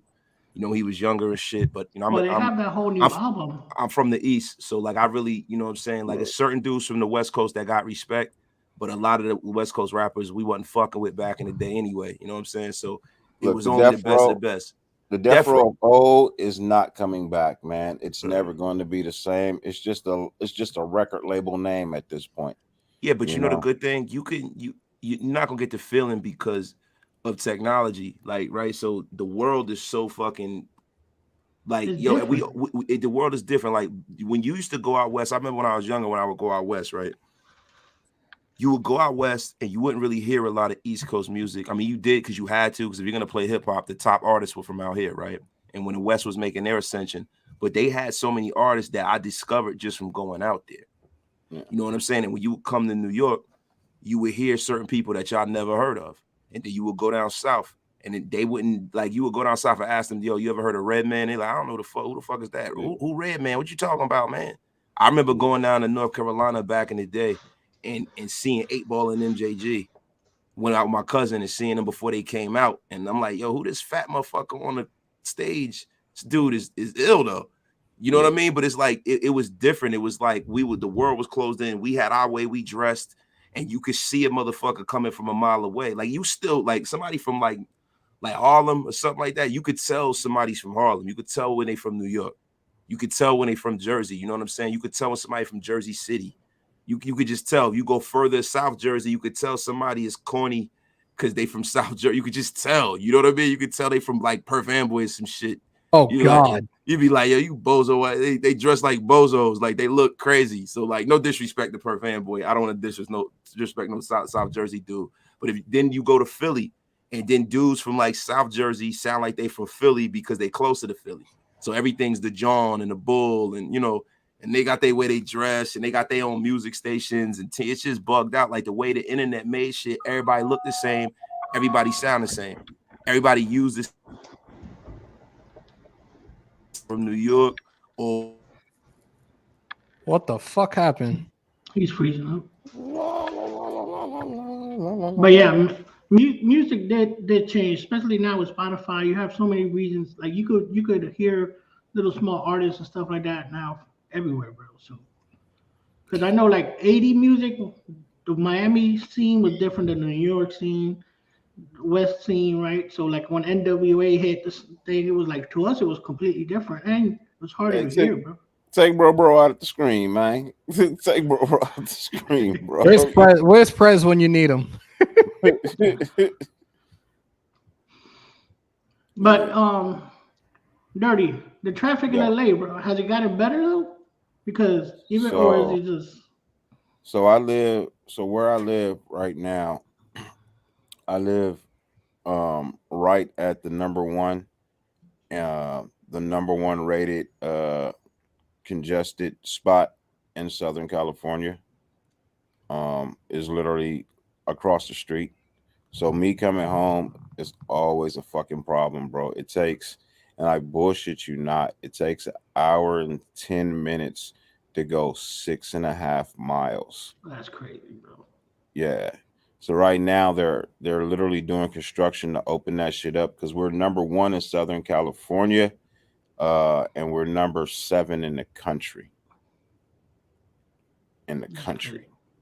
Yeah. So yeah, they're right now they're widening the freeway, so it's even fucking worse right now. You know what I mean? And I'm mad we get bad traffic, but it's not like that, bro. We yeah, definitely get bad traffic here. So in all honesty, bro, Hollywood for me is about maybe at max maybe 44 miles at the most, right? Hollywood is about 44 miles from me. If there's traffic, it could take me up to 3 hours, 3.5 hours to get there. That's crazy. Yeah. Yo, I'm gonna wrap up because we've been on for fucking 3 hours. I still got some adulting to do around the 3 house. hours? That's it? I got shit to do. But listen, I want to let y'all know something. I am going live tonight at 6:30 EST. I would like all of you in the chat to pull up. Listen, we're gonna have the definitive argument that we've ever had on here. I'm gonna blast the National Football League for the egregious treatment of Raider greats. The egregious treatment of Raider greats. It is a damn shame. It's a damn shame that Cliff Branch has to get in the Hall of Fame posthumously. It's a shame. Like when you really look at like somebody last year, one of the creators said it that they're gonna move him, they're gonna put him in the thing after he died. Nah, and they exactly waited till he passed They did that shit to Kenny Stabler. And if you guys go and check out on YouTube, I put a card up for because I want to put up the results of it. So y'all please participate if you need to, whatever. All of y'all just go and vote on the greatest Raiders that were not let into the Hall of Fame now. But I want guys to pull up that are real Raider fans. I'm gonna pull some people in with me. I'm gonna go for a minute by myself, but I just want to unpack this because listen, we could talk about the draft and do mock drafts and all that shit, but we gotta do something a little different, right? You know what I mean? Let's talk about the greatness of the Raiders. We got and then I also want to unpack something too. I want to unpack how I'm sick of us being thirsty as a fan base. I see motherfuckers congratulating Richard Seymour. The only thing Richard Seymour ever did as a Raider was punch Ben Roethlisberger in the fucking face. That's it. He had it coming. I'm just saying. So all he did as a Raider. Yeah, Like it was like 2 years. Yeah, he the like everybody one putting thing- up pictures. Congratulations. Fuck him. He ain't no Raider. The only one thing that Richard, the reason why I think we don't really have anything bad about Richard Seymour is because he never dissed us. You know what I mean? He's never dissed us. Wasn't he there when Khalil got there? No. Didn't he mentor Khalil? He was nah. No, he helped one of our young linemen though. I remember that much. Yeah, I just can't remember who it was. Well, I'm gonna help him out to these nuts because he ain't no Raider. I get what you're saying. Yeah, Yeah. you know what I mean? It's not like his Hall of Fame. The reason he's going in is because of us. Nah, that shit was done in New England. He's a You know what I Patriot. mean? I don't want to see anybody on my live or anybody on Instagram putting a picture of that motherfucker up with Raider stuff on. He is not a Raider. Randy Moss ain't no Raider. Motherfucking Warren Sapp ain't no Raider. Fuck him. Yeah, Fuck him against Randy Moss took our money. I was about to I'm say proud that. of him getting in. I'm proud of him getting in. He's never disowned the Raiders. He enjoyed every moment. You pull up, here. I'm gonna eviscerate you. I'm just saying. No. What I'm saying is, he's not going in as a Raider, so it really doesn't fucking matter to me. I'm not paying attention to that. Cliff Branch far outweighs anything we could talk about when it comes to Richard Seymour, because we've been fighting for fucking years. Bro, the man changed the game. He changed the way that the deep throw was. I don't honestly, I never understood why they wouldn't put him. His numbers were there. He changed the way people cover. Listen, how do you not put the architect of the deep ball? Save this for the United Nations of the Raider Nation. The architect Raider Nation Unlimited. We're gonna unpack. I want to give you guys some time. I know Hammer's gonna have shit to do, but I know Hammer's gonna come on. I don't know if I'm twisting your arm a little bit. This is Friday night. You probably got shit to do. I'm gonna try my best to get on. I just want to do some things around the house right now, and I gotta run out and do some other shit. Listen, I am in the doghouse, majorly. Y'all see everybody say Wasted don't sleep. Wasted really hasn't slept in like 2 weeks since I got on this shit. This shit has become like because I've had a lot of time to be home. And I'm trying to set my platform up so when I do go back to moving and shaking the way I normally do, I can drop in. I have everything laid out. Get on the air, get off. You know what I'm saying? Touch everything, and get out. You know what I'm saying? And listen, can I just say something too before I leave? Because I do a lot of talking. Please, if you're not subscribed to Dirty, you are doing yourself a disservice. You really are. And it's not all Raider shit that we talk about, man. Like, listen, you gotta understand something. This man had Charles Barkley and Marcus Allen on his show last night. He had both of these men on his show last night. Live from a golfing event. He had a roasting session on his show. He showed us a cult classic, Fear of a Black Hat. We got to see a man actually wear cross colors again. You need to show up. Thank you, Queen Raider Red. Queen Raider Red, and I want to let you know that you are a moderator on my channel. You are the first person that I made a moderator. You are a moderator extraordinaire. Thank you, Queen. You're the best. What else? Who else did we have on last night? Did we have Shaquille O'Neal on last night? Yeah, Shaq came through for Shaq came He was through, on Sultan's channel. Shaq was on Sultan's channel. Oh yeah, Shaq came to Sultan's channel. Listen, we definitely got to get our man into the 1,000 club. You know what I'm saying? And as far as me, I'm not gonna come on my brother's channel and make a shameless plug. Fuck that shit. Y'all better fucking fall. If you're not followed right now, you must be smoking meth somewhere in a trailer or some shit.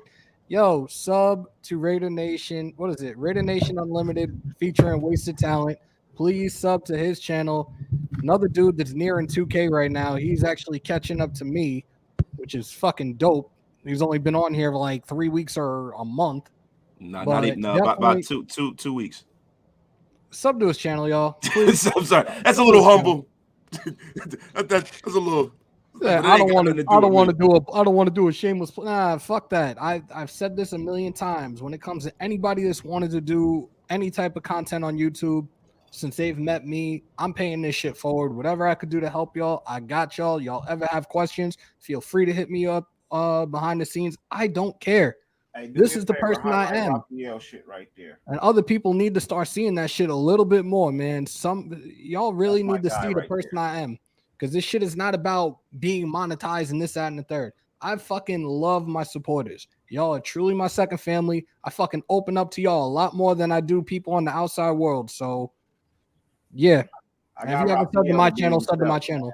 Yeah, That's my dude. Bro, both of you guys are from the East, so you guys know that it's hard to find Raider fans, and this has been like a blessing to be able to talk to Raider fans from across the whole nation. So yes, sir. This is what makes it fun for me. Yo, we are the United Nations of the Raider Nation. Docs, Hammer, myself. You know what I'm saying? I think I've you know what I mean? I've tried to connect people. Dirty, Sultan. You know what I'm saying? Like those are my guys, man. You know what I mean? And like on the real, man, everybody else, I fucks with you, but these men are the ones who I fucks with for really. You know what I mean? Everybody else is like I kind of like gotta get to know them, and it's weird because people have been asking me to come on their show and stuff like that, and it's like it's just weird. You know, it's not weird because I appreciate it, but you know, it's just weird because you're like, damn, you know what I mean? Like that's fucking dope, man. Like I didn't think anybody would even give a fuck about me coming on their show. You know what I mean? And they're like asking me like I'm a somebody. And I'm like, yo, listen, bro, you got guys that have been doing this shit longer than me that does it a lot better than I do, brother. But if you want me to come through, I'll come through. Yeah, it's the takes that you give, bro. You and Wasted, you and Dirty give different takes, which is what I said. You know, that's one thing about the nation. Like you hear the people that do creation, like all those creators, we all have different takes. The way Doc sees things, the way Honcho sees things is just different, bro. And that's the good thing that you get so many different ways of looking at one team's views, right? Have I ever been introduced to who's Honcho? He's from Jersey. He's another Raider content creator, but he was kind of MIA for a little bit. He just came back last night. He actually they mentioned you on his live yesterday. I hope it was good things. Honcho was in college. You know what I mean? He's taking classes. Yeah. He coaches high school football and he runs a youth program. So when the season ended, he took time to focus on those things. You know what I mean? Especially, I think he was in his finals or something like that. So he had to kind of focus on his school. You know what I mean? To finish his degree. And now he just came back last night. Yeah, you know, he came back last night. I haven't been introduced to he knows his stuff too. That was the other thing that was killing me this season. Trying to finish up my final semester of school. I got my bachelor's 2 weeks ago. Thank God. Congratulations, bro. Hey, but you and Honcho will be a fire ass show though, bro. And definitely. If you ever get a chance to meet him or look at his shit, you know, young brother. You already know Raid. He's like Raid. You and Honcho Raid together. Too. Yeah, you guys know your stuff. Like you know Honcho flew up the charts too. Yeah. But yeah, he started out the same thing, a bunch of shorts, you know what I mean, just hitting topics and you know, so yeah. See, Honcho doesn't go on many people's lives. He's like, you're better off. You got a better chance getting on one of his lives. Yeah. Who, me? Thank you guys. Yeah. Like, trust me, we met at MetLife and we have yet to link up on a live together. Hey man, look, I'll tell you, Honcho's super honest though, bro. Yeah, that's what I respect about him. That's what that's why I watch him. You know, because he's super honest, bro. He really don't give a fuck how you feel. You know, because last night he gave me a shout out and he was like, "Yo, is this the same Dirty Raider with the channel? You know what I mean? That I've been hearing about. You know what I mean? Like y'all super wild over there. You know, much love to you." He's like, "But I'm not coming on the show. Don't think I'm coming out." Like, yeah, don't get it twisted. He told you, don't get it twisted. Yeah, don't get it twisted. I'm not gonna. Hey, bro, Honcho, bro, I love you, big fan. You know what I mean? I love your show. You know what I mean? Not no big fan of one. You know what I mean? But just I don't. You know what I mean? Yeah. You know, just love what you do, bro. Respect, bro. It's just respect between all of you guys. Look, love what you do, bro. I get it. I've never asked Honcho to be on my show because I don't think my show is geared toward what Honcho wants to do. You know what I mean? Some people I just know my show is just maybe just a little bit too far out of their box on what they may be comfortable with. Some people ain't comfortable with being roasted. You know what I mean? Or having that roasting session. Yeah, or not talking Raider content football. You know what I mean? Because they're a content creator. So that's what they want to deal with. I know my show doesn't strictly go towards Raider content. We go everywhere. You know what I mean? I'm a big Raider fan. I'm going to support the Raiders all day long. I'm going to come on my content creators. I'm going to speak my knowledge. but I'm literally going to keep my show the way it is, which is it's like Rated Carr. Yeah, Rated Carr is another one. He makes great content, but he doesn't like going on people's show. You got Tape Don't Lie. Those guys are good. There's a lot of rated content, bro. There's a lot of rated content. Lumpy, you're a dumbass. Yeah, I mean, for me, man, listen, I'm not, you know what I mean? I'm chilling. You know what I'm saying? I don't know anybody. The people I know, I fuck with. Yeah. If I meet somebody, you know what I'm saying, that's cool and they on some cool shit, then that's what it is. And if you cool, I'm cool. You know what I mean? But I'm not clout chasing. I ain't bothering nobody. I don't got no beef with nobody. I'm chilling, bro. I never heard a homie until y'all just brought him up. So like, all right, that's what's up. I didn't know he was from Jersey though. That's what's up. Yep. Yeah, definitely. Wasted is definitely rookie of 2022. That's for goddamn sure. Why the year ain't over? Well, thank y'all, man. I appreciate that. All right. Hey, Dirty, the year's over, player. It's not over. Just because I'm struggling to get the 1K, bro. You're not a rookie, bro. You're not a rookie, bro. How long you been doing this? Yo, Cole V, are you subscribed to my channel? I just started in December. Okay, you're a rookie. I just started in December. So yo, Cole, are you subbed to my channel, Cole? Just checking. I don't know. You be doing those late night shows, bro. Yeah, my first live appearance ever was on Doc's channel for mental health. Okay. Yeah, one is somebody he had lined up, they couldn't make it, and so he just put out the invite for somebody to pull up. I pulled up, and I think we talked for like 3 hours, bro. I really don't have a problem with letting people have a slight insight on who I am. You know what I mean? What my life is, because I ain't got shit to hide. You know what I mean? I'm always going to be me. It's never going to fucking change. What you see on screen is what you get in person. You know what I mean? There's no difference between the two people. And I know a lot of people like that. What you see on screen is not what you get in person. You know what I mean? I've been in Hollywood I've been around Hollywood my whole fucking life. I know for a fact that what you see on screen is not what you get in person. And I swore if I ever was on screen again, I would always just be me. I would never deliver a character to the fucking screen that's not me. So wait, hold on. Did you just admit in front of the world that you did porno in the 80s? No, I did not admit to porn in the 80s. I did not admit. Dirty was a pirate in the porno movie in the 90s. Back. Do I stay on for like another half hour? Docs is back in here. Hey, bro, want to pull up, bro? Yo, if he pulls up, we'll do another half hour. Yo, Dirty is a 90s porn star. He played a pirate, inspired by the Raiders, man. And he had a patch on? Yeah, he had a patch and everything. His name was Crack Ass Blackbeard. And he said, I've been on screen. Yo, listen, man. Yo, Docs, if you want to pull up, bro, pull up. We'll hang out for another half hour if you pull up right now. Yeah, but nah, like when y'all say whoever, you know what I'm saying? I'm down to collaborate with whoever, man. You know what I'm saying? I just find it's not weird. I'm just like surprised that anybody gives a shit about me. Like that's the only, you know what I mean? Like it's just weird. I didn't even know people were paying attention like that. So bro, it's like I said, it's your takes on things, the way you see things and the way you explain things. Bro, I always message you in the comments. I don't even know if you see it, but I call you Stephen A because you always come up. Oh, that's what you always see. Yeah. But this is absolutely preposterous. Yeah, you be like you checking out a vocabulary list for the days. You know, but listen, if you want to get your lexicon up for your SATs, man, you can fuck with your boy. Yeah, but you definitely. You came on the screen was something to give, right? If you notice it, so. He said Dirty was delivering deep dish pizzas in the 80s. Bro, I'm only 42, man. Look, I'm only 42, bro. All right, I'm only 42, bro. In the 80s, I was just like everybody else. I had the shell-toed Adidas with the Bobby Brown cut. You know what I mean? Like, I had the gummy, back in. So, all right. So basically, you was in a group Perfect Gentleman. There you go. I was in the 80s. I was part of a crew called FBI in the 80s and the 90s. I was part of a crew called the FBI, the Female Body Inspectors. Word. Yeah, bro. All right, now I gotta watch the other guys. What the fuck? Wait, so where'd you go? I stopped my cam real quick. Could you add me to the screen? Yo, Gabe, we're gonna do the UFC stuff tomorrow. I might even come on a little bit before the. You're back on. I might come. Yeah, on I know. I wanted y'all to add me. I wanted to put my avatar up.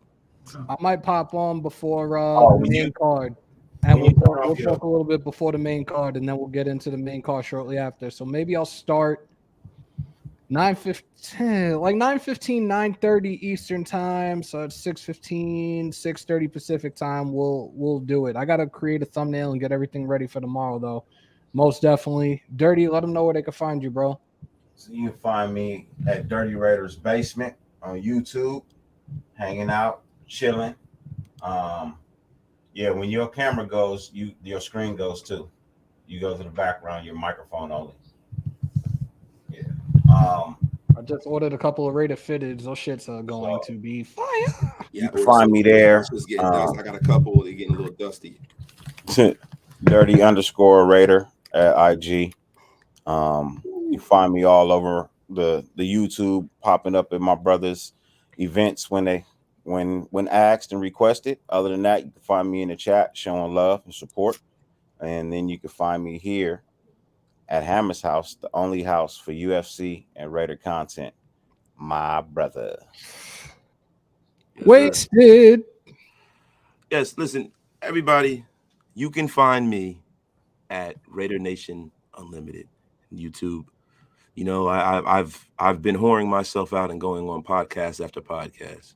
But the only house that I feel welcomed at is at Hammers.House, Dox's house, and Dirty's basement. But when I go to Dirty's basement, he gets upset with me and makes me clean up. Nah, but yeah, y'all, you know, if y'all not subscribed, please, you know, I'd appreciate it, man. Y'all can join the fam. You know, because this is one big family. That's the way I look at it, man. Because like I feel like when I've been home, I'm on everybody's show every fucking day anyway. I feel like I'm a fucking member of everybody's show. So yeah, you know what I mean. And that's just like the family aspect of this Raider Nation, bro. That's the difference between us and every other fan base. You know what I mean? A Raider fan that give you the shirt off his back once he find out that you rep that shield. So you know what I mean. That's what was like enticing to me with all of this shit, you know what I mean? So I want to be the same way. So whoever wants to come on my platform, you're welcome to. It don't matter if you got a couple of fucking followers, or it don't matter to me, man. We ain't tripping like that. We ain't no pros. You know what I mean? As long as you got something to add, you can come through. You know what I mean? And yo, I'm willing to go on anybody podcast. I'm willing to link with whoever. You know what I'm saying? I ain't on no macho shit. You know He's a whore. Yeah. He's a whore. He's a whore. It's okay. You're a whore. It's all right. Listen, it's just the brother was going through some shit, bro. Brother going through some health shit. So this has been making me feel better. Are you getting ready to go back already? Glad we can make you feel good, you little prostitute. Listen, man, I don't have the VD no more. I got penicillin now, baby. I got the shot, babies. Captain Los, where can they find you, dude? My channel is called Opposing Sidelines, right? I do with one of my homeboys. We talk Dolphins and Raiders. Obviously, I live in Miami, so we do talk Dolphins. And then we talk a lot of UFC, MMA, Bellator, F1. We do a lot of fighting shows, bro. So, you know, you could go Opposing Sidelines. That's what it is. So I'm gonna go old school Uncle Phil and throw y'all out individually. I'm gonna wrap this up. Appreciate you guys coming on as always. Much love to you guys. Continue to stay safe. Thank you, man. All right, will you let me out? Let me know. So I can go. All right, 1, 2, 3. Ah! That was good. Dirty. Cut. I'm gonna throw you out. Later, brother. Later, bro. All right, guys. Another show in the books. Definitely a good time. Appreciate everybody that came on. Appreciate you guys in the chat, most definitely. Again, if you want to support me, you want to support this channel, the link is at the top of the chat. On your way out, if you haven't already, break them thumbs, hit them subs, and smash the bell for all your Raiders and UFC content right here in the original house, the only house, Hammers.House. Guys, continue to stay safe. Most importantly, be kind to one another. Yeah, there's mandates lifted with masks and shit, but COVID's still around. So remember to wash your hands and your asses. And as always, win, lose, or tie, Raider Nation till I die. If anything, I will see you guys tomorrow night. UFC 271 main card, Adesanya versus Whitaker 2. You guys are not going to want to miss it.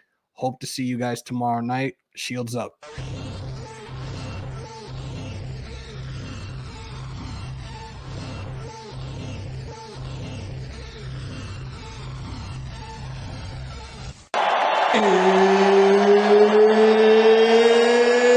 It's time! I feel like the grass is green, and everything I do is unseen. But I know that's just in my mind. I know everything is just in my mind. Do you really wanna be famous? Do you really wanna be a superstar? Do you really wanna get dangerous? Do you even know where the groupies are? Bitches out here be shameless, and I really wonder where their parents are. Look around, everything changes. It feels like I've been buried alive.